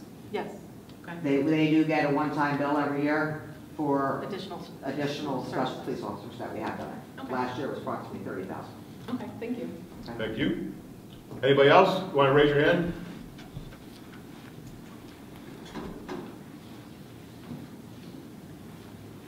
Hi there. Linda Sharkus, 400 4th Avenue. How do the marina revenue compare to last year's? You didn't mention that in your discussion. I'm still waiting. My anticipation right now, because we actually had some back bills that we got caught up on, is that we should actually see about a $40,000 increase. I am still waiting on a final report from Diane. The last one I saw, we were just about even. Thank you. Okay. Anyone else? Seeing no other questions, I make a motion to close the public portion of the budget. Second. All in favor? Aye. I just have a few questions for Rob before we go. Sure. You say we're getting an increase from Lake Como for the police department. Yes. Can you just explain to me, because I know we only charge them 25% of what the police department revenue is. So is it increasing? Police department expenses. Or expenses. Is it increasing to get that extra revenue, our police department budget? We have two things that go on every year with Lake Como. What I've anticipated this year is actually our police department budget went up a little bit, not a lot. But what we actually put, let me explain this. We come up with a dollar amount that the police department is 25% of. Okay? And then we say that's your bill. At the end of the year, I actually say here is what we really spent, and we either balance bill them or did we overbill them. This year's budget, it's actually really the same amount that the 25% is being billed to them, but what we're seeing as an increase is the balance bill they owe us from last year. So we don't, at this time, we're presenting you our budget. It's all of our anticipated expenses and revenues. However, how it all washes out by the end of the year could be an adjusted figure. We wanted to be sure that the interlocal, or the contract with Lake Como was fully reimbursing us for 25% of our police budget, which results in that balance bill that Robin talks to. So right now, I've already talked to Louise. They owe us $40,000 from last year. Okay? So, but yes, I go through this process every year. We meet with Louise. Because what I got a quick question on as soon as they introduced their budget was that it was claimed there was no increased cost in their police department. Okay? So I'm sure that's where the question's coming from. Okay? I have already met with Louise, and we've already balanced it out. and she is aware, she owes me from last year and what's going forward from this year. And one more question. The principal on our debt, how much of the principal was paid off in that 1.4? I'd have to pull up my sheets. I want to say. Our principal debt payments across all the funds is $1.86 million, and this is an increase of about $163,000 over what we paid in principal last year. So our attempt was to increase how much we were paying on principal. Okay. I can tell you most of that principal increase is probably split between the water and the card fund. Yeah, it's across all funds, not just water. Okay, thank you. Okay. Mark? I'm okay. Jen? Good. Good. I just want to thank all the council. Again, my last presentation, so hopefully it looks better and flashier next year. I know it's getting kind of boring.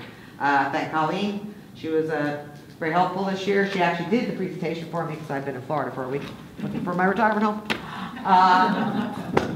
But again, thank you to the council for everybody that came and met with us, gave us feedback on the budget. And if I may, because I really can't let this kind of budget presentation pass without really giving a hearty thank you to Robin. Budgets like this don't happen by accident. They're the result of a lot of hard work and years of hard work and planning. And I think you see that when you look at the slides and you see the consistency, you see the revenue growth. And that really, I mean, it's due to a lot of hard work from our department heads who are doing more with less, but it mostly is the responsibility of this woman who you heard from tonight. So I just wanted to publicly thank her for yet another year. And Robin, how many years have you been working for us? The day I walk out the door, it'll be 34. 34. Okay. Okay, so now I have to make a motion for the resolution to amend the 2018 budget? Yes. Okay, I make a motion to pass the resolution to amend the 2018 budget. Do I have a second? Second. Okay, Councilman Nicolay? Yes. Mayor McGovern? Yes. Council Osmer? Yes. Council Levitt? Yes. And next, I make a motion to pass the resolution adopting 2018 budget as amended. Do I have a second? Second. Okay, Councilman Nicolay? Yes. Mayor McGovern? Yes. Council Osmer? Yes. Councilman Levitt? Yes. Okay, now moving on to resolutions. Make a motion for the resolution authorizing issuance of the plenary retail consumption license to Klein's Fish Market Incorporated for the period ending June 30th, 2019. Second. Okay, Councilman Nicolay? Yes. Mayor McGovern? Yes. Council Osmer? Yes. Councilman Levitt? Yes. Now, Colleen, for the discussion for this next one, should I just make a motion on this You resolution? can make a motion, or you can discuss it beforehand. It's up Yeah, to can we you. discuss it beforehand? Yes, you can discuss. All right, this next resolution is asking for the authorization for an addendum to the 5th and 10th Avenue Pavilion concession leases to clarify certain provisions. It talks about a tent for the 10th Avenue concession. Now, I just bring to your attention that we have a new ordinance in town, no tents on the beach. This is going to be on the boardwalk. It seems to me that if we pass an ordinance that people can't use a tent on the beach, how can we go and give one of our concessionaires a tent on the boardwalk? So I kind of have a problem with that, especially one of the problems with having tents on the beach is it blocks people's views of the beach. So I'm thinking that if we put a tent up on the deck of the 10th Avenue Pavilion, it might block the view of the people who live across the street. Besides the fact that, you know, we have the ordinance of no tents. What I also see down the road, if we put a tent on the 10th Avenue Pavilion, I could see someone saying, hey, I want a private activity there for a birthday party or a family reunion, and maybe with a DJ or something like that. So I think that's where the next step is. Do we know the height at the highest point of the tent? They did submit specs. I don't have them in front of me right now. It is a pretty standard event tent. Yes, so this is, that agenda for the 10th Avenue Pavilion arises from litigation you're all aware of, that the 10th Avenue freeze-out filed against the borough as a result of originally the cancellation or arguable cancellation of the lease at supposed Sandy with the trailer and the issue that we resolved last year. Can you explain that a little further? I mean, I'm aware of it, but Long maybe story people out in short, the audience the don't. tenant, whose 10th Avenue freeze-out has filed litigation against the borough, basically interpreting leases differently than the administration and the borough interprets them in terms of what they're allowed to do, when they're about to be open. You can see there's 4 provisions in there particularly. One deals with hours of operation, which is an issue in the litigation. We have a mediation scheduled for June 26th with the tenant in that litigation. This was these lease amendments pertain to that in advance of that. Long story short, we have a disagreement with the tenant about what they're allowed to do there. I described it as a tent in that addenda because I wanted to be clear that it's not a canopy that was authorized or an awning that was authorized, that can be authorized under your ordinance. They're required to remove that tent by November 1st, and the genesis of this entire modification is that they're open for business now in advance of that mediation in a week, which we may not resolve the case until weeks after that. The season will be over, and we're essentially arguing with them over what they're allowed to put on the building, and they've had all kinds of crazy plans, I guess is the way to describe it. This was basically a compromise that Colleen and I reached with them, that they can have the tent for 1 year so they have a shaded area for their patrons, has to be removed by Halloween, and next year basically we're going to work out on Tuesday, on the 26th, what the permanent solution is there in terms of awning or canopy that's permitted under the ordinance. In short, their position in the litigation is that the borough has frustrated their efforts to open their business and that they believe they're still permitted to have the trailer out on the street like they did after Sandy. The borough's position is that the trailer is not allowed. It was a temporary accommodation. And the borough's position is further that they must comply with the canopy and awnings ordinance that you all passed last year for whatever they do on the building on the beach. That's why it's described as a tent. And Colleen and I, our opinion is that it is a tent. The litigants' opinion is that it's a canopy. And so that legal determination will be made ultimately in court. Hopefully we can agree on something that's more reasonable and in line with the ordinance on the 26th. But in the interim, to not hurt their business and to make sure that they can operate out there, and moreover, if they win the lawsuit, that we didn't damage them further by not having people out there or damage their business in some way, which is part of their claim. We agreed to allow them to have a temporary structure and submitted that for your approval tonight. Then 2, there's specifications. Can't be drilled into the boardwalk. They had submitted a table layout, which I forwarded to you guys earlier today, and essentially complying with the compromise is essentially they have to comply with the outside eating area rules. So any tent structures have to be clearly visible to pedestrians and all those sorts of safety considerations that are in your outdoor eating ordinance. And that's essentially the compromise position that we arrived to them with to bring to you for compromise for this season for them. And then we have a significant longer period of time to figure out what the permanent solution is, and hopefully we arrive at that solution largely on Tuesday the 26th. So that's why it's described as a tent in there, because we would not agree to classify it as a canopy, which it's an argument under what they have an argument that it's a canopy and that they're entitled to have it. We are classifying it as a tent to make sure that it does not fall under the ordinance that banned tents and only allow canopies under certain conditions, like for example at the 9th Avenue Pier, where you have nice canopies, anchored, permanent structures, have gone through zoning approval, all that sort of stuff to ensure that it's not blocking the ocean or anyone else's view. When they bid on this last year, when they won the bid for the 10th Avenue concession, was there any mention of a canopy or tent being allowed? There was a mention that they could apply for, and go through the same set of approvals that 9th Avenue Pier went through, which is applying to, I believe it's the planning board for that approval. So they could, they bid on the concession, and in there it said they could apply. Sure. It never said it was going to be. No. No. Well, And the what lease happened? specifically says that all alterations to the lease premises shall be conducted with the landlord's written consent. That's what it Correct. says verbatim. And so when they made an inquiry about about some canopy, we encouraged them to follow the process and do a site plan application. What came through on that was the tent, which is what landed us here now. In litigation, ultimately. Did they consider at all just putting umbrellas above each table? I've made that. I'll just get to cut to the bottom line. Look, these business owners, they don't live in town. They don't even live in the state for half the year. They are here to make money, and it is a lot cheaper to buy a tent than it is to buy a canopy.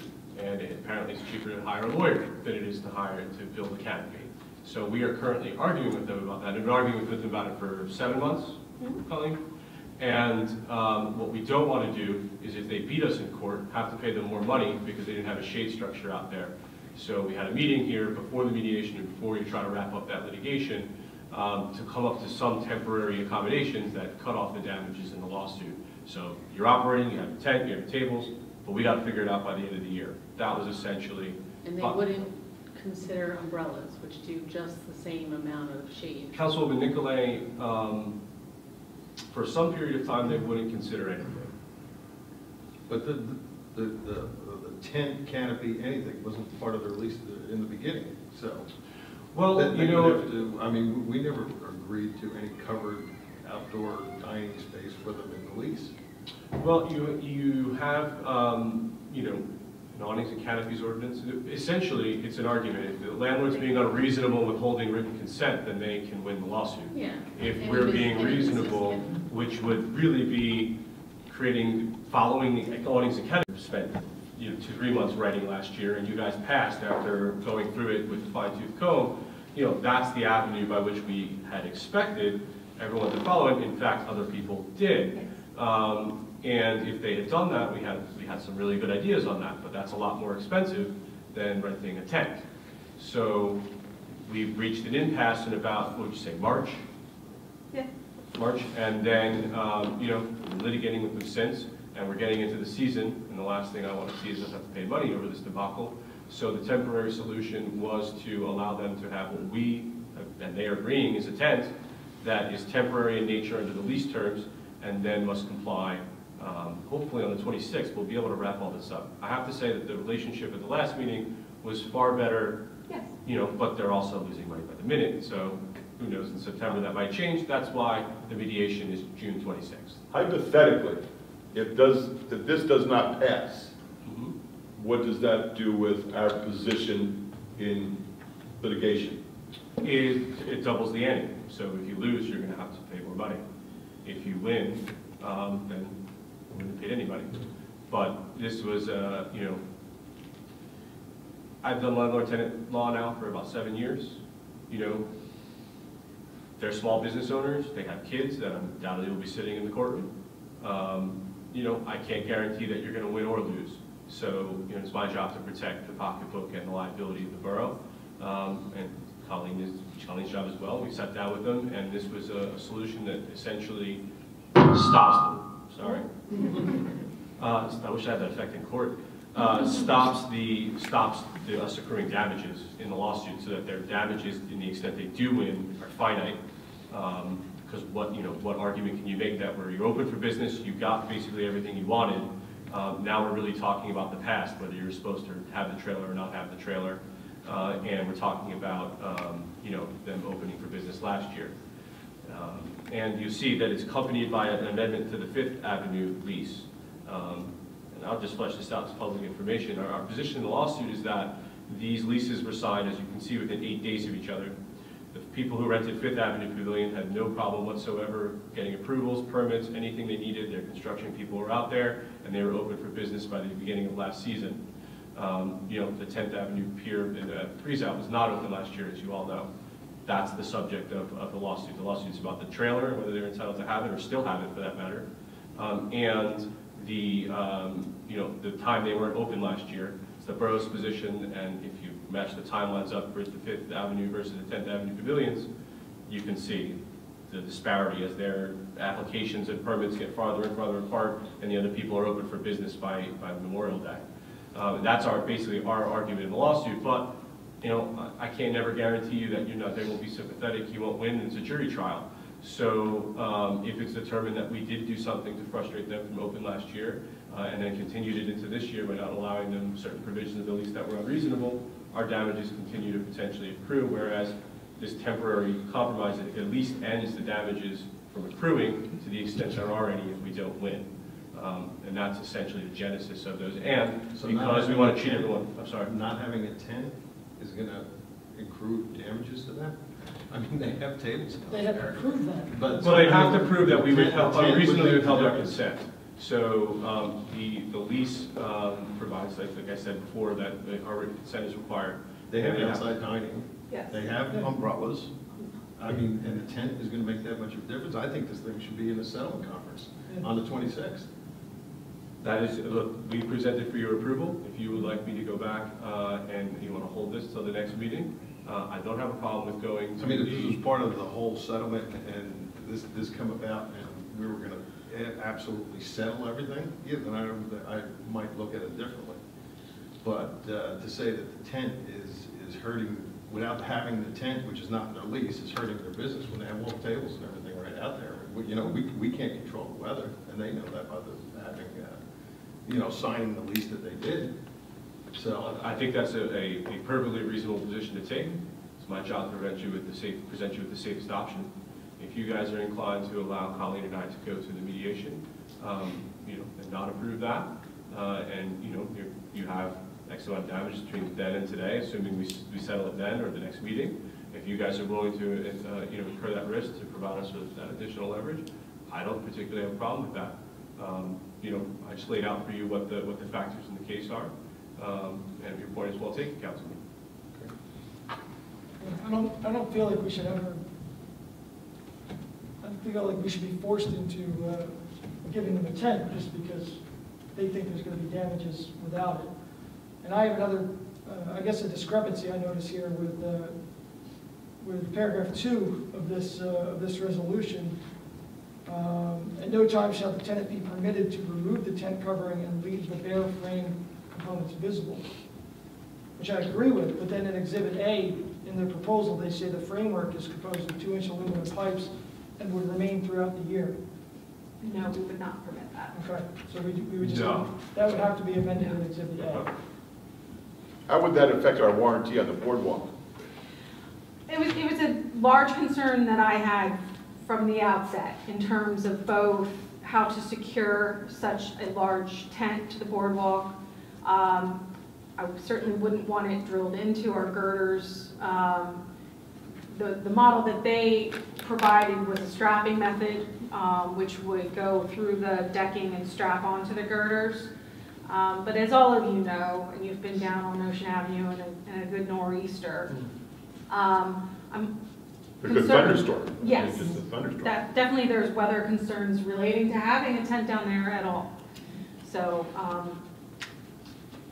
I think it could be safely adhered without undermining the structure of the boardwalk.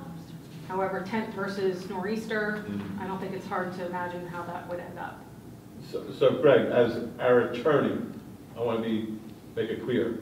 What do you think is if we turn this down, does it make it put the town more It puts you at slightly greater risk.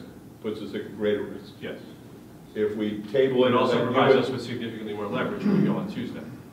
Say that again? It also provides us with significantly more leverage when we go into the room a week from today. I think you're tabling it lets us go into that So it mediation. becomes a negotiating point. Yes. So if we table it, it gives you stronger. Correct. But I don't take leverage from you without not acknowledging the risk. But in your That's why you got the professional, safest thing in front of you. but in your professional opinion, putting this together, you're saying, to me, it seems as though this is what you're highly suggesting. Look, that would be the safest route to take. If you, you'd be surprised how much money you can make selling Italian ices. I've seen the tax returns. So a week is not a significant amount of money in terms of damages in the case.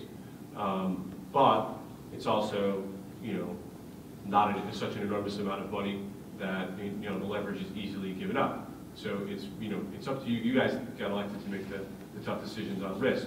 I don't think that this is going to lose the case or win the case one way or another, but my job is to present you with the safest option. The risk is you incur another week of damages. We can settle the case on Tuesday. The downside is that by the time you get to prove it again, it'll be another week.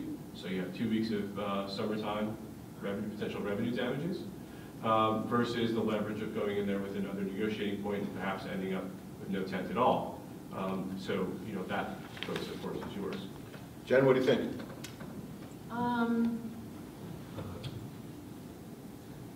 I'm just more comfortable by following your suggestions and your leads, both Colleen and Greg.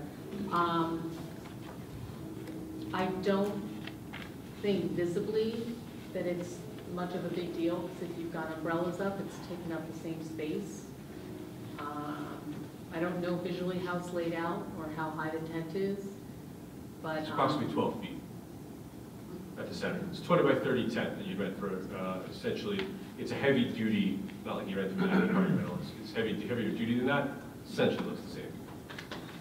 But that's where the rubber meets. I mean, just to be clear, that's where the rubber has met the road in this case, like throughout. Is we've sent them down to the 9th Avenue Pier. You can see the difference between something you rent to put in your yard and the 9th Avenue superstructure that's in the concrete out there. That's where. But what does that mean when you write it down on a piece of paper, right? That's where the rubber meets the road in this case. Is what does that mean, and what is reasonable, and that's why we have courts to decide. Mark, how do you feel? Mark Wolfsburg. I don't see where the tent would cause them more damages one way or the other. All the beachfront concessions are based on weather. Even if you have a tent, I don't see the difference in damages. They have the tables out there, they have the lease, they're operating, and I think this is part of the leverage for some of the conference to get the whole package wrapped up, and let's get rid of the lawsuit. So that's my opinion. I don't think it should be even beyond tonight. Mark? I wouldn't approve a tent even if this was my best friend who wanted to set up a beachfront area. I mean, this is... So really, do we want to table it, or do we want to vote on it tonight? Well, I definitely don't want to approve for Fifth Ave Pavilion. The Taylor Pavilion, I don't that's think. why you're saying that you just don't visibly, you wouldn't want it? I think visibly we'd have a lot of objections to it. I think a lot of residents in that area, I mean, we had objections to Taylor Pavilion when that was being built because people thought it would obstruct the view. I mean, I think people don't want to see a tent that's going to be, even 9th Ave Pier, when they take the tent down, there's still the permanent structure that's there. And it really doesn't look that nice. Now it's on the marina side, so it's not really obstructing a lot of people's views, but I just think I don't think it's the right direction. I think they have their space. Both tenants in the pavilions have their space. They knew what they were getting when they signed a lease.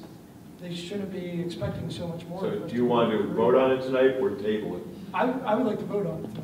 I know it puts us at a risk, but I mean... I'd like to table and see what Greg can come up with. I mean, if it settles the whole lawsuit based on the tent and we can get rid of it, I would allow it to be there.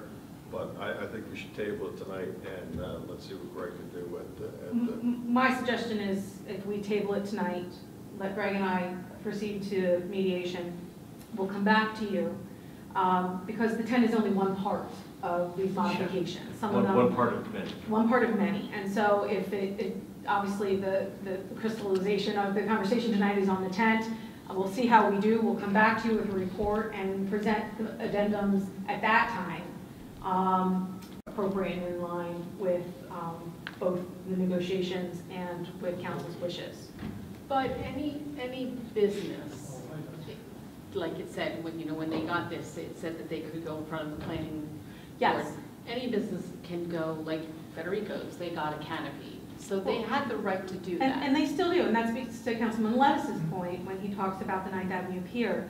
The planning and zoning process provides an opportunity for business owners, whether on public land or private land, to come forward and have a public hearing that is publicly noticed so that people who are impacted by their actions have an opportunity to speak and be heard.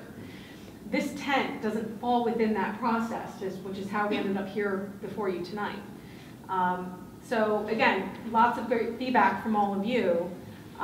They still have access to that legal process. They could pursue a zoning board, a planning board application.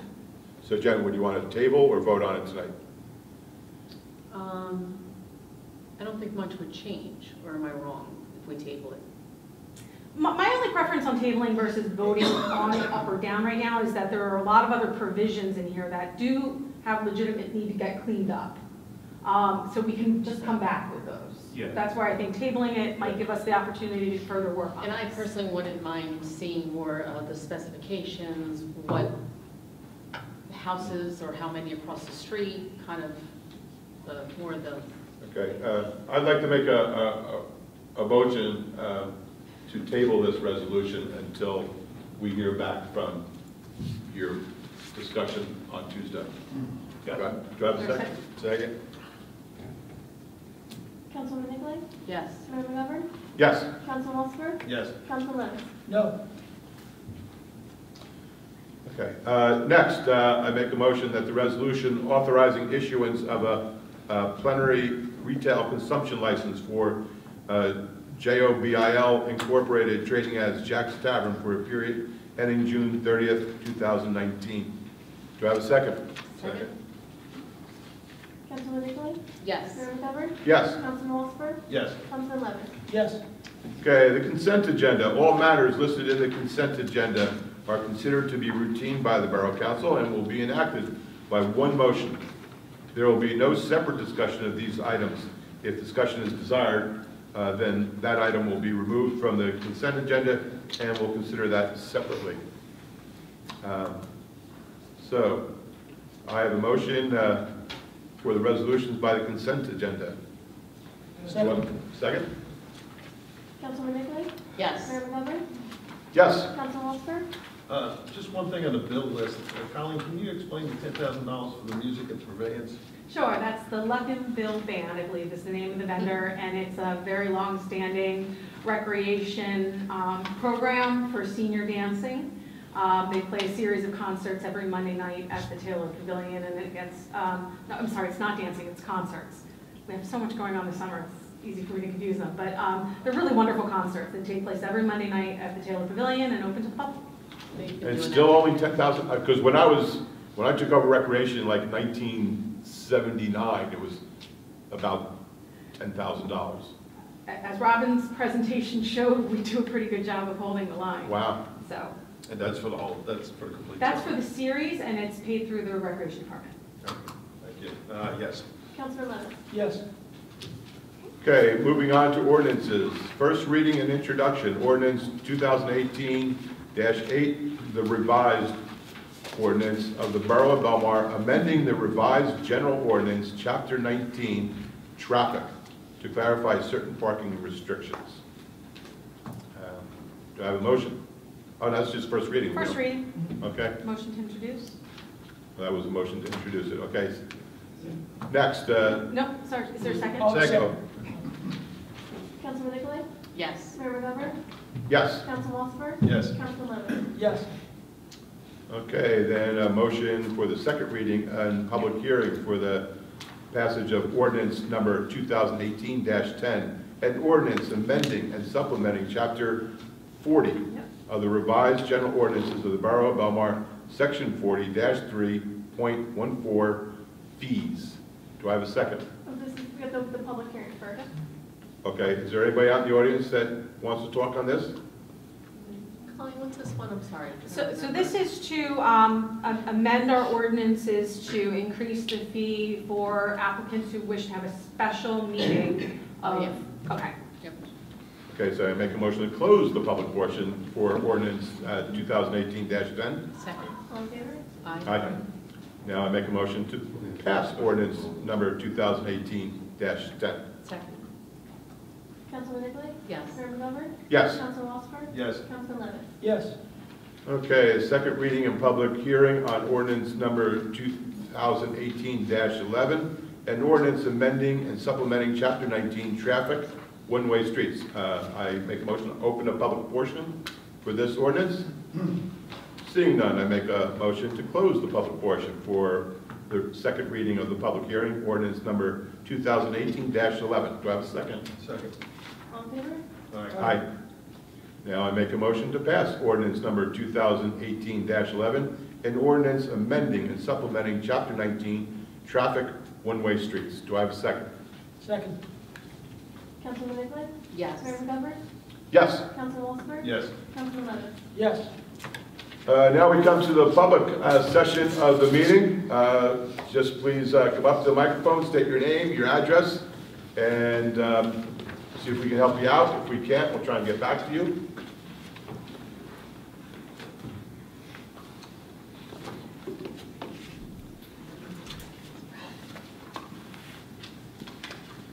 Good evening, Katrina Klapsis, 1304 B Street.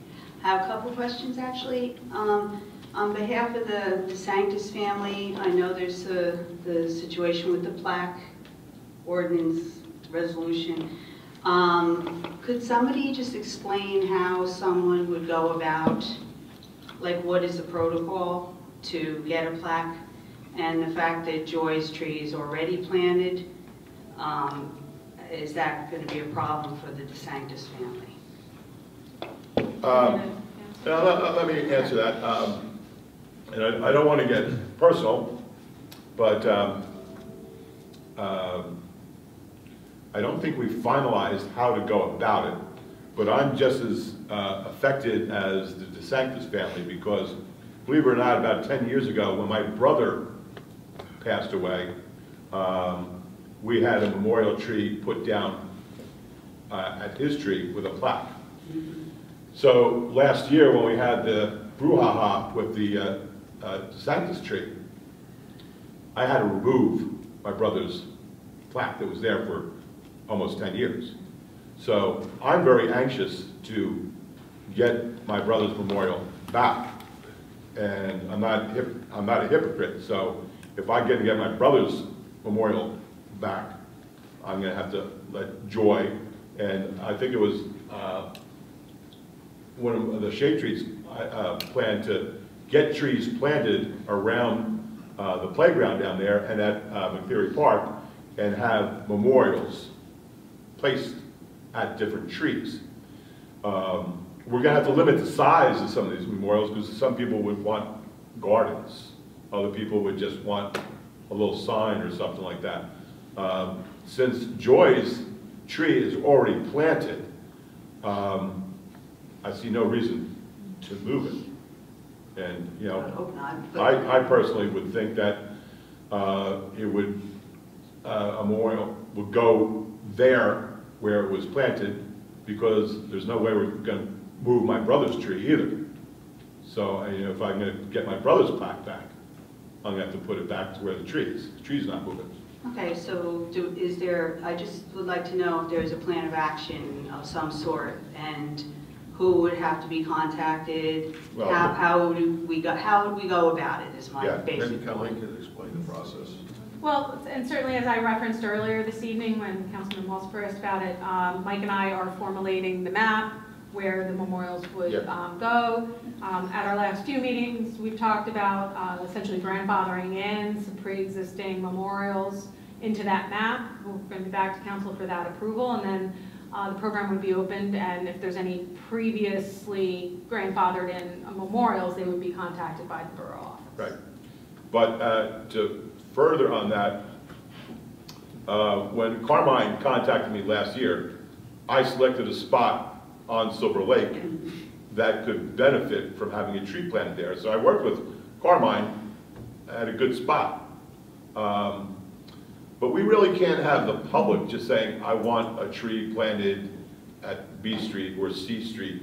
In other words, so we're going to have this Shade Tree Commission decide where the trees go, what trees are going to be, and then once we plant the trees, someone can apply for, you know, right, so the application would be at Borough Hall. There would be somebody at Borough probably, Hall. but it's not been finalized yet. Now, I know Spring Lake has a similar thing, and they charge $1,000. That's a lot of money. Some people said, well, we don't want to lose money on planting a tree. I know a tree of Mr. Sanctus's would probably cost Carmine about $125, $150. $350, but who's counting? And it didn't cost him, it cost his daughter's sorority sisters. But I'm not here to bust anybody's chops. I was just wanting to know what the process is going to be so that they can move forward. That's all I want to know. Yeah, we're not going to have the public, because we don't want Silver Lake to look, or McCleary Park, looking like a forest. So we may have to limit, once we get a certain amount of trees around the playground or McCleary Park, we may have to say, that's it. Would you like a bench instead? Okay, or select. Sorry, Katrina. That's all right. What came to my mind is maybe a tree that's already planted, already growing at the park, and saying we don't have any more new trees to plant, but we have this nice little tree over here that's doing really well. Would you like to? Right. There's a lot of new trees planted by Silver Lake. I noticed today there was quite a few nice newer trees. The street tree. They were planted by the Shade Tree Commission, and they're doing really well. Right. And they got water today, right there, Mike? Yes, they did. Yes, they did. Okay. Water helps. So just, again, is there like a timeline that we're working at that possibly, so we know, will you announce it? I'm sorry, but I think what I heard Colleen say, will Carmine be notified? Well, this would be a terrible time of the year to plant a tree. I'm not talking about the planting, Mayor. Yeah. I'm talking about specifically for the DeSantis Memorial. The tree's already there. I'm just asking about the memorial plaque. That's might have to wait because we haven't decided the size of the memorials or anything like that. Sorry, again, our plan is to come back to you hopefully by your next meeting with our recommendations. Yeah, great, yeah. Okay, so at the next meeting. I'm sorry, I didn't hear that at the beginning. So at the last meeting, we authorized the borough administrator to formalize a plan. Right. Then she'll come back and tell us. Right, okay. Yeah. Okay, that's all I was wondering where the process was. I'm sorry, I wasn't at the last meeting and I didn't hear that beginning conversation. But obviously, if she's going to have a memorial tree, it would have to be there. And I would probably limit a family to one tree. We wouldn't want, saying, a grove of trees. Well, Brian, I don't want to get into a little tussle here, but your wife is a lovely woman, but she has a garden and a gigantic playground dedicated to her too. So I mean, that's something. I'm not trying to bust your chops. I'm just saying that's kind of like something maybe you consider while you think about it. I appreciate it. It puts me kind of in an awkward position, but when the butterfly, I did not recommend that be the Jay McGovern Butterfly Garden. That came about through other people. And it was a surprise from the council that the playground was going to be named after her. Right, I didn't want to say no. That's a beautiful thing. I'm not disclaiming that. That's a lovely thing. I'm not saying anything about it. Okay, so all right, so it'll come up in the next meeting or so or whatever. So I'll listen to that. And now I just have one more thing. And again, I know I'm always up here. Everybody says I complain all the time, and maybe I do. I don't know. But there's a rumor that there is a lawsuit that landed at Borough Hall over the lifeguard hiring or firing, and I'd just like to know if that's true or not. I don't want to discuss it, but I was just wondering if something. There's a notice of tort claim. It's not a lawsuit. There's a notice of tort claim, okay, about the management, the lawsuit management. So there's a state law. If you intend to file a lawsuit against a public entity, you must, within 90 days of your knowledge of your accruing damages, file what's called a tort claim notice. It preserves your right to sue. Once you file that notice, you must wait 6 months or 180 days under the statute before you actually file a lawsuit. Okay. That allows public entities to evaluate claims and then sometimes settle them, sometimes it gives the government time to figure it out before everyone starts spending legal fees and public money on legal fees. So at this point in that process, a tort claim notice was received, but not a lawsuit per se. It's a notice of a potential lawsuit. Right, so, and they have, it won't be, if they decide to or whatever, it wouldn't be for 6 months till they could actually do the suit. Okay, all right, that's all I want to know. Thank you. Thank you. Yes. Okay, you're closer. First. How are you? Tom Carvelli, 609 15th Ave. I reached out to my police block rep and made a request, and his response was to come before the council and talk about it here. My request was that we have greater police presence on 15th Ave on what I'll call bar nights, Tuesday night, Friday night, and Saturday. And so that's my request. That's why I'm here. And bottom line is the disruption's just gotten out of control. Between 10 p.m. and 3 a.m., it's just mayhem down there. Between Bar A, Paul's, Boathouse, just there's no, it's just crazy as far as people yelling, screaming, you know, especially as bars let in and out. And I'm not really seeing a significant amount of enforcement. Well, I'm sure probably at that time we're pretty well spread out with all the bars closing at 2 o'clock. And we just have so many police. I'm sure the neighborhood at the ocean, the neighborhood around 8th Avenue,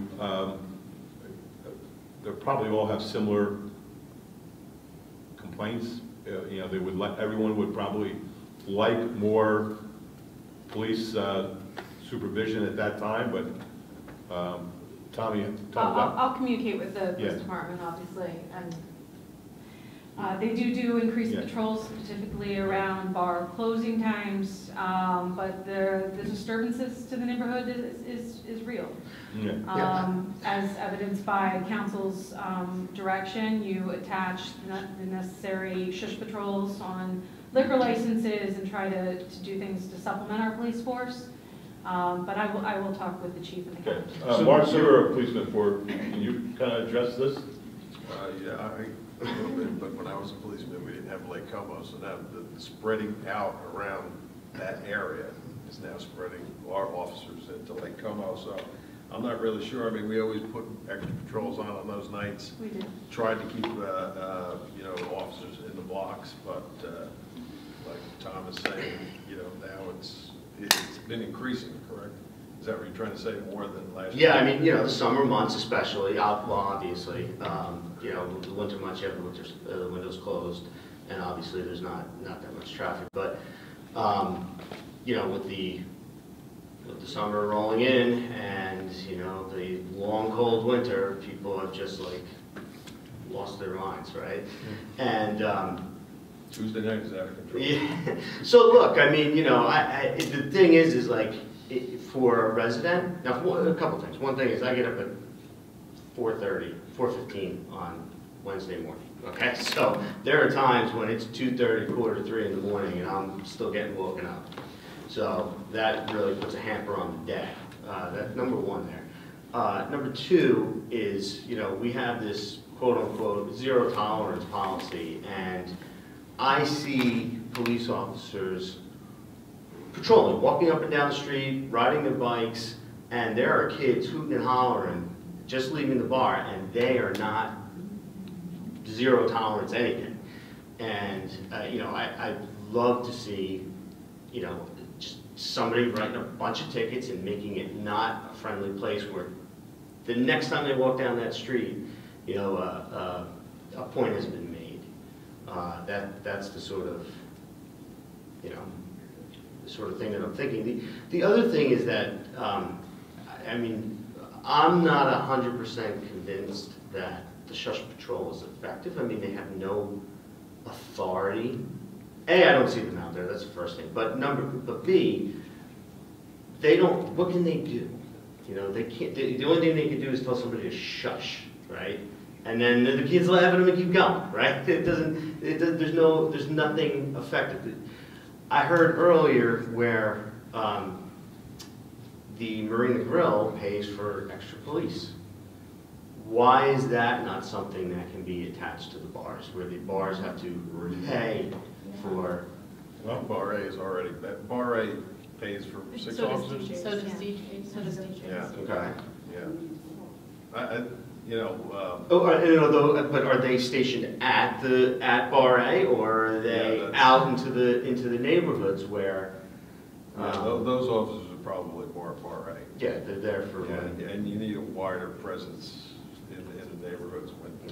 Probably talk to the chief about that, or I mean, if Bar A or DJs pays for the police, our chiefs can still tell those police where to stand, or they kind of restrict it to the premises of the bar. We'll have some conversations. Well, look, every time they're digging up a hole in the middle of the street, there's a police officer there, right, with a car. Who's paying for that? That's being paid by whoever's digging the hole, right? So why is that not something that's an option? I'm sure. I'm sure a couple of bar owners aren't going to be liking me for saying this. It's a confluence of a lot of different things. There's a lot, you have yeah. union obligations of what posts in the contract. You have bar owners' rights under their temporary liquor license. You have financial considerations based on what the borough can collect, cannot collect. Service fees for. We don't have a private police force per se. It's a confluence of a lot of different regulations. I wish it was as easy as just set in the neighborhood, but unfortunately, with all the lawyers in the world, it's not. Yeah, well, it's keeping me up at night. Thank you. Thank you. So, all right. Thank you very much. Yes.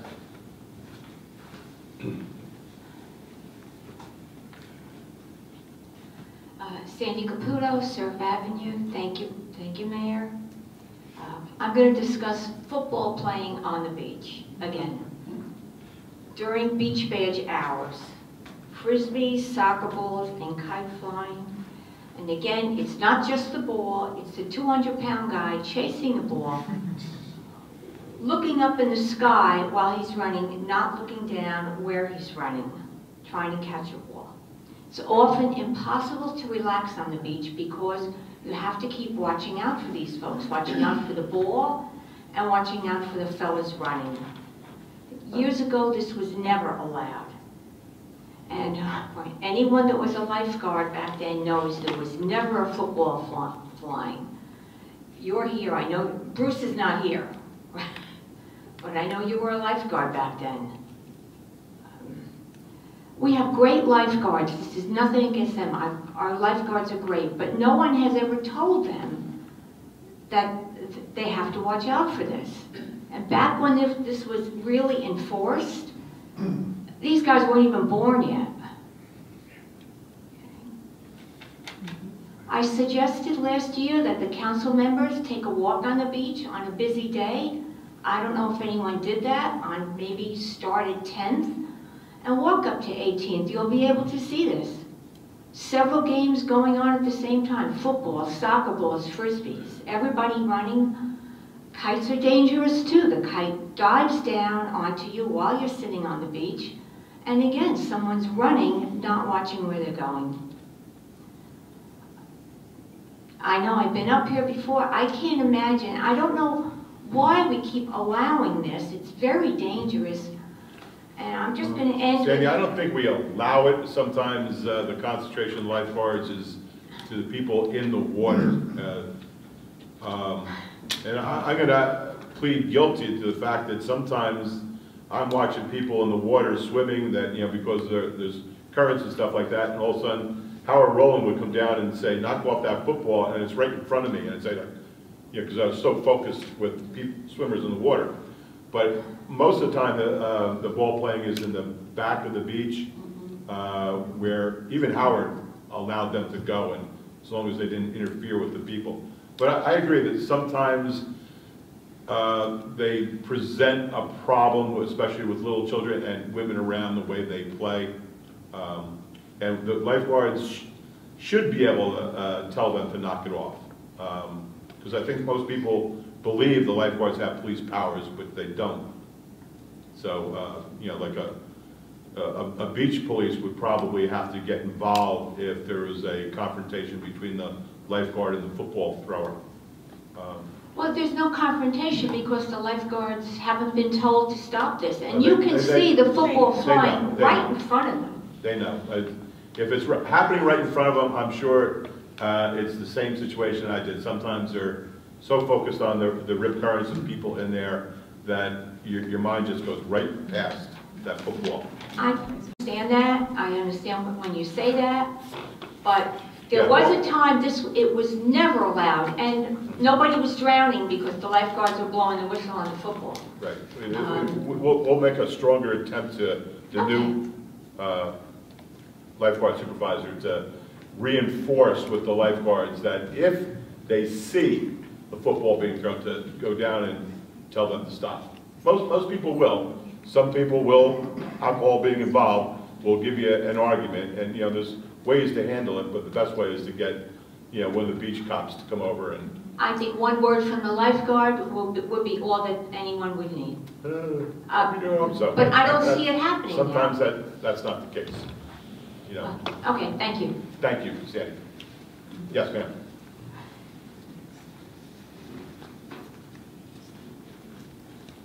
Good evening. Sandra Alvier, 115 12th Avenue. First, I want to say that we do appreciate the specials that do walk the street. They do the best they can with what they are told. I'm going to start with, I have 2 stories to tell. I'll make them short and sweet. Saturday morning, well, first of all, I want a one-way. We're on the corner of 12th and A. The amount of traffic that turns down one way the wrong way with no regard, zip through to 13th, turning the wrong way on 13th is unbelievable. I would hope the signs, I'm hoping I can get signs that say do not enter. I would like to, talk to someone about that on the opposite side of the stop signs, thinking that maybe they would deter them. Saturday morning, as I'm coming east on 16th, which is now a one-way to the beach, made a left on a one-way north. As I approached the corner, a car whipped around the corner, down the one-way, just missing me and pulling into the parking spot, not a parking spot, next to me. So I had to stop. I rolled my window down. There were 4 young adults in the car. I said, do you realize this is a one-way street? Yes, we do. We just live right over there. We're just going into the driveway. I said, but it's a one-way street. But we're not from around here. But you got a license, you passed the test, you know the road rules. It's a one-way street. Sorry, sorry, sorry. As I drove away, a police officer in a car was behind me. Yes. I'm watching in the rearview mirror, went right by him. So I pulled over, I motioned to stop, he stopped, and I told him what happened in the back. There's no one back there. Yes, there is. Right in the spot I am, it's a white car facing the wrong direction. Oh, I do see that car. It's funny you say that, he said. I thought they were close to the corner. And I looked at him. I was appalled. I looked at him. I was like, are you serious? They're parked on the wrong way street, like the opposite way. I said, I would appreciate it if maybe you take a ride around if they're still there and do something about it. He said, he would do that. I left, I don't know what happened. Last night I'm walking on the boardwalk. Bikes, skateboards. I know you have signs there. I know people aren't listening. But the specials are doing nothing. There's 2 girls in front of us walking with a little dog. I could not believe 2 officers no farther than this gentleman here, but they were engaged in a conversation with someone. I didn't know if it was police business or what. One was on the phone and one was talking, and I gave them the benefit of the doubt. It was a little dog, it was dark. The girls stopped maybe by that carpet. The dog did his business. I looked, I said, I want to see what happens here. They're looking around, looking, they have nothing to pick it up. So I'm watching, and I see her go down the ramp, and I'm thinking maybe she's going to go in the garbage and take something. She asked the officer for a piece of paper from his pad, took it, as he gave it to her, walked up on the boardwalk, and cleaned up. What's wrong with this picture? Yeah. I mean, I can't explain. Yeah. No. I couldn't, I was livid. I immediately went home, I went right online, I was trying to find Chief Heisman's number, email something. There's this form you fill out, I did that, and I shot him an email. I don't know if I'm gonna get anything back or whatever, but I decided to just come here and present. Thank you. They need to know that the boardwalk needs to be watched. They are police officers in training. They should have a sixth sense. They should see these things out of the corner of their eyes. I shouldn't see them and watch. I mean, if I'm seeing it right in front of me, they have to see it. And they're walking, they're talking, they're probably tired, they've been walking around all day, the sights are beautiful. They need to do their job. So I would appreciate it if there was more presence and compliance with rules on the boardwalk. We will Thank you follow very the much. chief. Thank you. Thank you.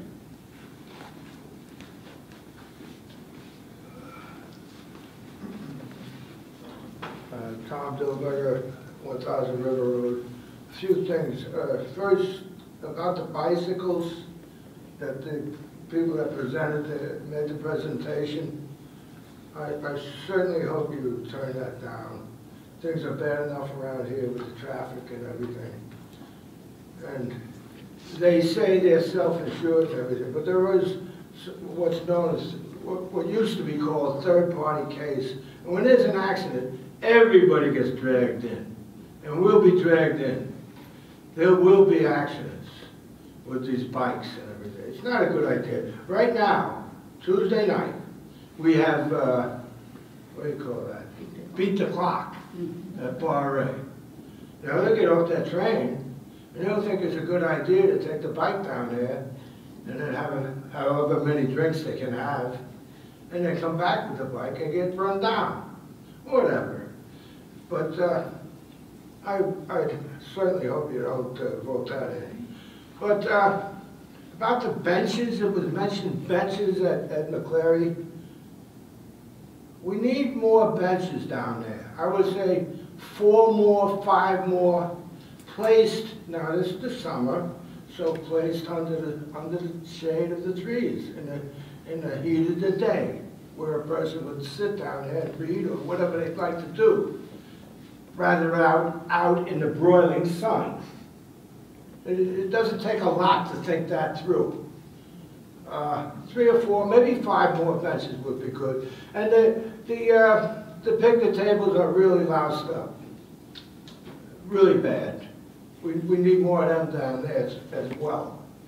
Now, what these people, I'd like to just mention what these people are talking about. The gentleman that spoke about he lives around, what is it, Bar A and Main Street there, and the lady that spoke about the football on the beach and all these things that are happening, the urination or defecation on the boardwalk. You're dressing, it's kind of late. This has been coming. You're yelling and carrying on. People are yelling and carrying, rightfully. Nobody likes to see this or listen to it at 4 o'clock in the morning or whatever. No, nobody likes that.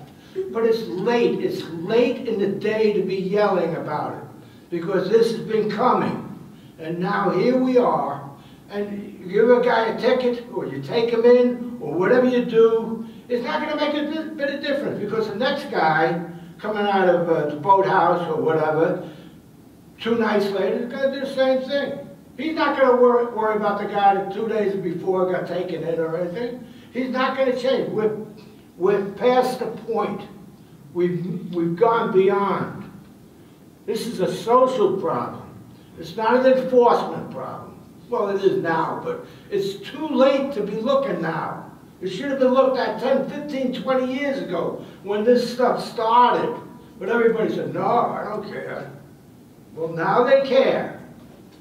Now they care. And this will be the end, this meeting. It'll be more. So, unfortunately, I agree with you. Okay. Whatever. Tom? Burke? Tom.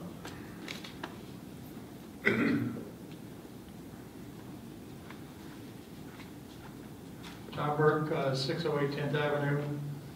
Thank you, Mr. Mayor. I have several I have a concern I want to express, but I want to start off by saying a couple positive things. Sometimes that's necessary too. I happened to notice the last couple days the new parking lot at the corner of 13th and Railroad. That was the result of the stipulation in the planning board approval of the project on 10th Avenue, which I'm sure you're aware of, Brian. Providing 50 additional parking spaces, I think that close to the business center, or actually anytime we provide extra parking, it's a positive thing for this town. And I think it's a positive thing, and we should all recognize it as such. I also noticed, and this was brought up a couple of weeks ago, I'm representing the Belmar Business Partnership, among other things here tonight. The presence of parking attendants or parking officers marking the cars on Main Street and giving, I presume, issuing summonses when necessary. I'm sure the business owners appreciate that, keeping people down to the proper length of time, keeping business owners from parking where they probably shouldn't be parking. It's a big help, and the business community appreciates it. I was also on the bicycle and pedestrian committee. Fred Brody was here tonight and earlier. I worked with Fred when I was on the Monmouth County Transportation Council. He's a good man. I know if he supports that bicycle project, and that it's probably a good idea. It certainly would help alleviate some of the congestion we have. I think getting more people to bike will help the whole town. It will help resolve this parking problem, and presumably will make things safer. Comments were made earlier also about the community center. I participate. I was one of those that raised my hand. I participate. I'm down there quite frequently. I like the free coffee. I paid for it though, so it's, you know. But one thing. You paid for free coffee? Yeah. They charge a membership fee, so my coffee that's free is not really free because it costs me. But one thing I would like to see is, you know, seniors ride bicycles too. I ride a bike. There is a limited amount of parking around the community center. So to me, it would make sense if we put a bicycle rack down there. Okay. I know I would ride my bicycle. I know 3 or 4 other people who go there who would ride their bikes.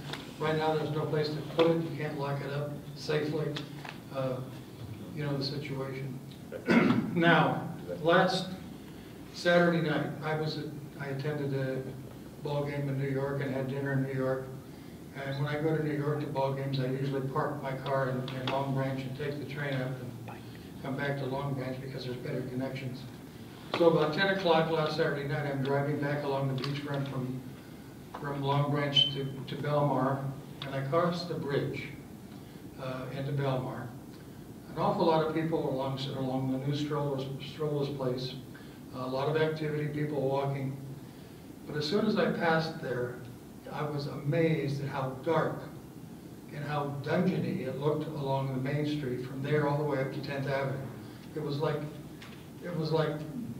the town was shut down. There were people walking around, but there's no light. And I know we have the new street lights, and I know that there are issues. You know, people saying this, people saying that, people pointing that, and there's things to be worked out. But I really think it would be important for the council to work out the problem so that we can get the street lights lit from 10th Avenue down to 5th Avenue. It's good for pedestrian safety, bicycle safety, and it will be good for the businesses. And I know that there's issues, and you know, I understand the issues, but I think perhaps we need to become a little bit more proactive in resolving the issue. Yeah. I don't think we have good news about having them lit for this summer, right? In order to get those lights on, the JCP&L has got to come through now and raise the electric lines. Or else there's a dangerous situation of putting those lights so close to live power lines. So the amount of work it's going to take to raise all the electric lines from 5th Avenue down to 10th Avenue is going to take JCP&L, I think, at least 2 weeks to do. and they've got to get it on their schedule. They're not going to be able to do it for this summer. So you bring up a problem that we're aware of, that we're caught between a rock and a hard place. We're not going to be able to solve it. There's, as you said, there are issues, right, Kyle?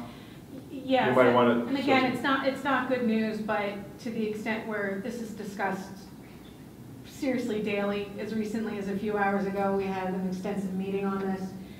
It's very high on the radar. We're trying to get it resolved. Mr. Cannon's joining the conversations.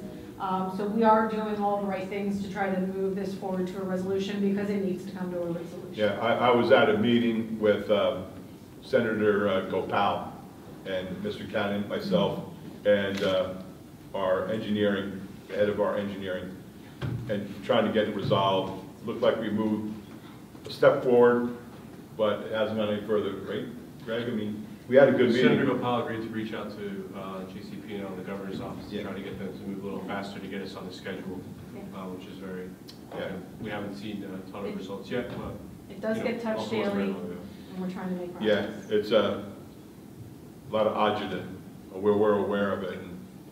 And your complaint coming up here is probably good, because we can bring it back to the group that we feel is most responsible for having no lights down there, and saying, hey, the public is really starting to Not only the be public, aware of the this. business owners along that stretch, you can't, you know, how do you expect them to be open in the evenings if you know, can't be seen? This helps us that you're bringing it to attention at a council meeting, because we can turn around and bring it to the person that we feel is most involved and say, look at what you're doing to us. Okay, thank you. Thank you. Okay, there's two roses. Oh, mine is, I'm first. Here's Sure, the beer Maria pong lady. Florio, 115 12th Avenue. Can you tell me why we don't have an officer sitting here? That we cannot get the questions to him, that you have to relate to Colleen? Tom was here earlier, so. Shouldn't we have someone here to Well, handle? what happened was, he probably got buzzed out. He did. He got a call. So we would like him to be at the council meeting, but sometimes a priority, and he's probably doing something right now. I'm not going to go for that. There should be another one there to answer our questions. Well, say it is Tuesday night, and it was alluded to, it was beat the clock night, right and there, I have a feeling, even though I haven't left this spot right here, that it might be something involving bar anticipation and beat the clock. So they come first, and we, Well, you know, obviously there might be something more serious yet, you know. absolutely. Yeah. I So bet is you he though. only one to take care of that? What's that? Can we have another one here? I mean, is everybody at RMA and DJs? And Well, our police force is just so big, and it's 24 hours a day, 7 days a week. There may not be anyone in the back. Well, you know what, Mark? You Don't can ask probably Mark. answer He's this. out. Is there sometimes where there's nobody in the back, or? Yes, there's a lot of times no one's in the back. Thank you, that But- makes me feel good, that if I call, there's not a policeman back No, they would There'll come. be a dispatcher there. Dispatch Thank you. whatever you need. Have a good night. Rose?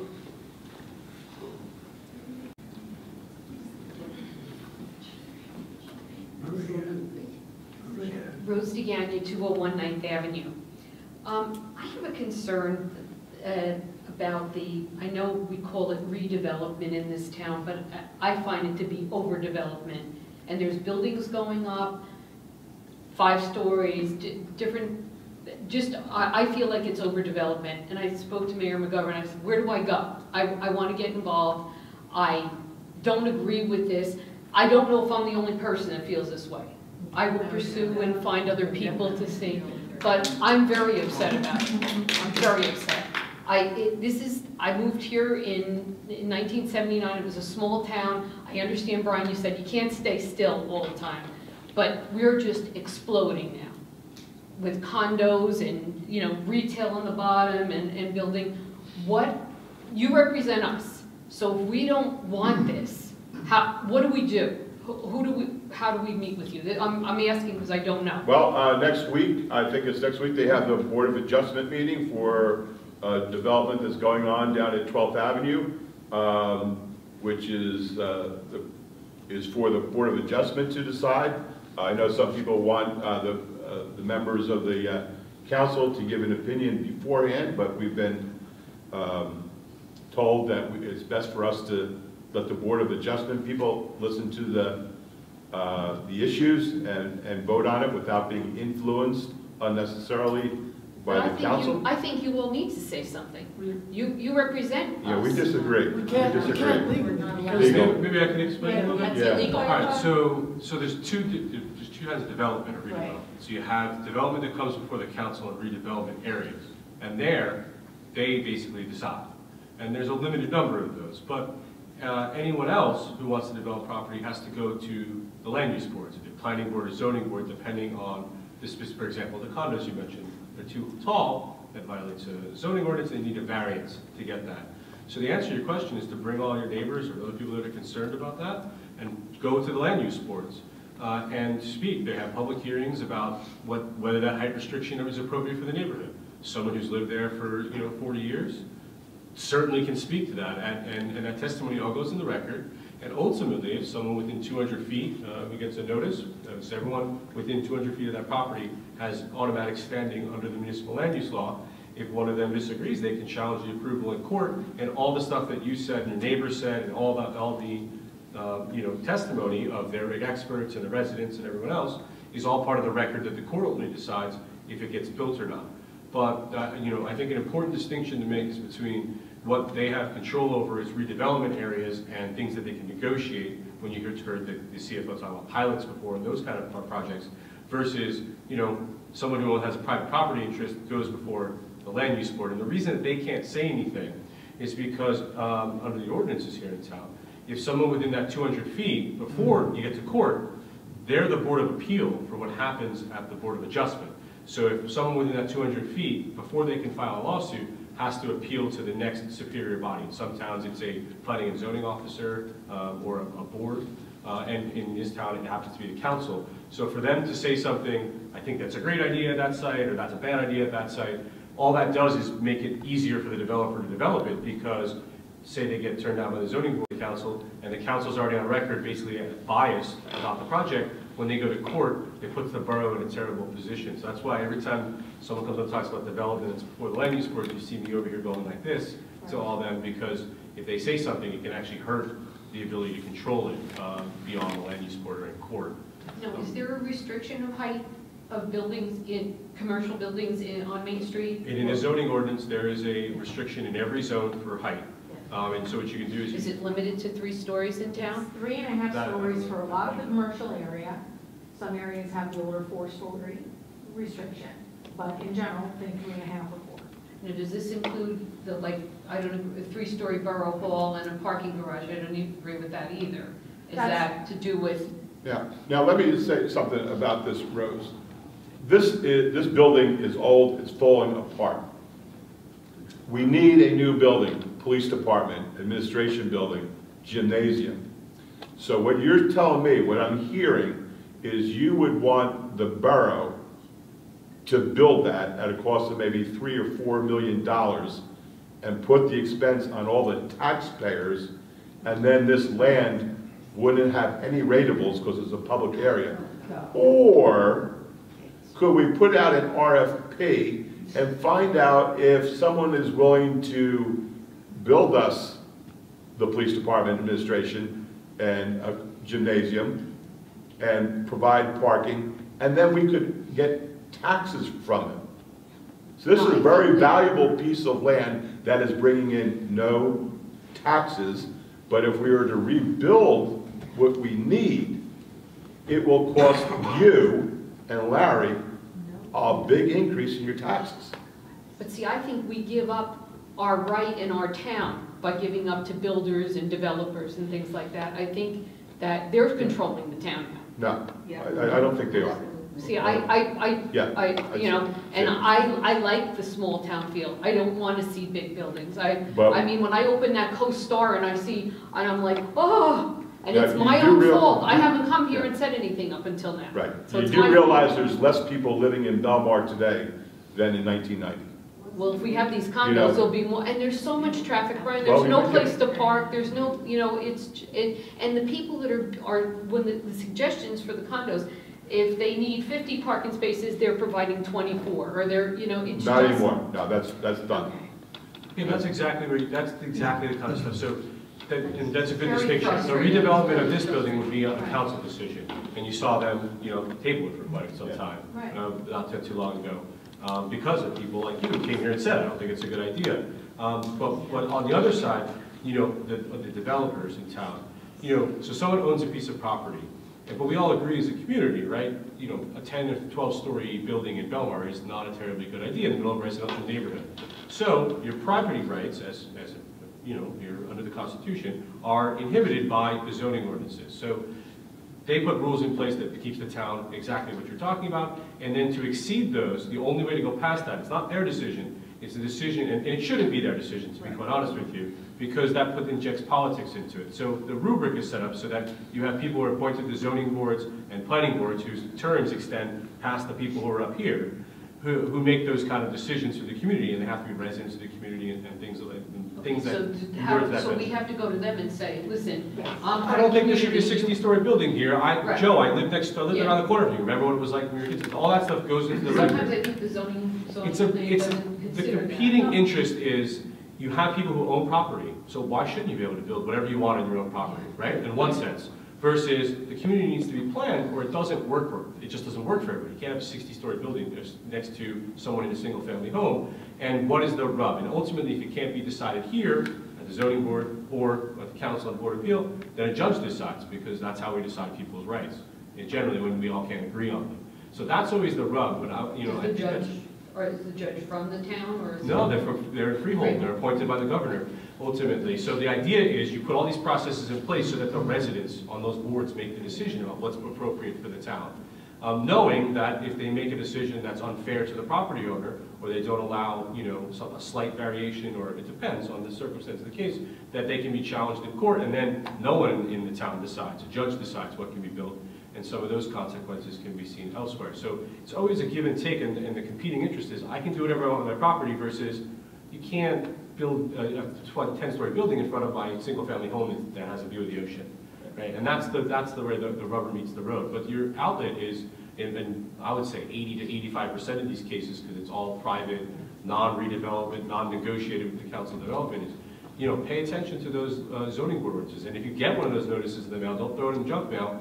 Call your neighbors and say, did you get one too? Let's all go down there and talk about what this neighborhood looked like and what the character is. Who gets the notices, though? Who gives the notices? Everyone within 200 feet of any property that's developed. So I believe it's April. Do you draw the line? Yeah. So she'll take literally, now you're testing my 8th grade math. A compass, thank you. We did calculators, but not quite how it's a compass, and draws a 200-foot circle according to the scale of the map, and then writes down all the block and lots and sends a notice, certified mail, correct? Certified mail to everyone who is within that 200-foot circle. And then those people, you know, if then you get one of those notices, if you want to speak for the zoning board about how it affects your neighborhood, you got, you know. But if you're not in that 200 block notice, but you still want to know about the development. It'll be on the agenda for the zoning board, which I assume is published online, and there is a public advertisement required as well in the newspaper, although most people really go to the website nowadays versus. And Rose, just let me point out that everybody on the council is a Belmar resident. Everybody on the zoning board is a Belmar resident. So they are neighbors that are going to be impacted on these decisions. In fact, there's 7 of them, and there's only 5 of us up here. So everyone on the zoning board is a resident of Belmar, affected by the ordinances, and they probably, because they've been on the board for so long, are more familiar with the zoning ordinances than we are. And they're going to listen to both sides that night, and they'll come up. I am confident that the zoning board people will make a decision that's best for Belmar. So if I could leave you with just 2 thoughts. The zoning board absolutely takes very seriously residents' input. Anybody who's lived through a 4-hour zoning board meeting can attest to that. They take it extremely seriously. And so what Mr. Cannon and Mayor McGovern are telling you, for these matters, that's the appropriate place for you to go, and you're very welcome to be there. You don't need a notice, you don't need an invitation. Please go and express your voice. I just don't always know when it's happening. Like things happen and I see a lot being cleared and I'm like, oh my God, Sure. what's happening? I understand. And I'm embarrassed because I should know, but then I don't know where to go or where to. Sure, and so just to make it very simple, because it is very complicated, and Greg and I get paid to try to understand this, but for our residents, if it's out of the redevelopment area, like the buildings on 12th Avenue, your place to go is the zoning board, okay? So there's a hearing, I think, next week. You're very welcome to attend, we encourage you to attend. The other thing I want you to take away with you is, I can assure you, and every single person up there wishes that they could express their opinion about some of these projects. But Mr. Cannon's very good at making sure that we're preserving the process and making it as fair as possible to everybody involved. So that's why they can't speak, but I know they wish they could. Okay, thank you. Seeing no other hands up, I make a motion to close the public portion of the meeting.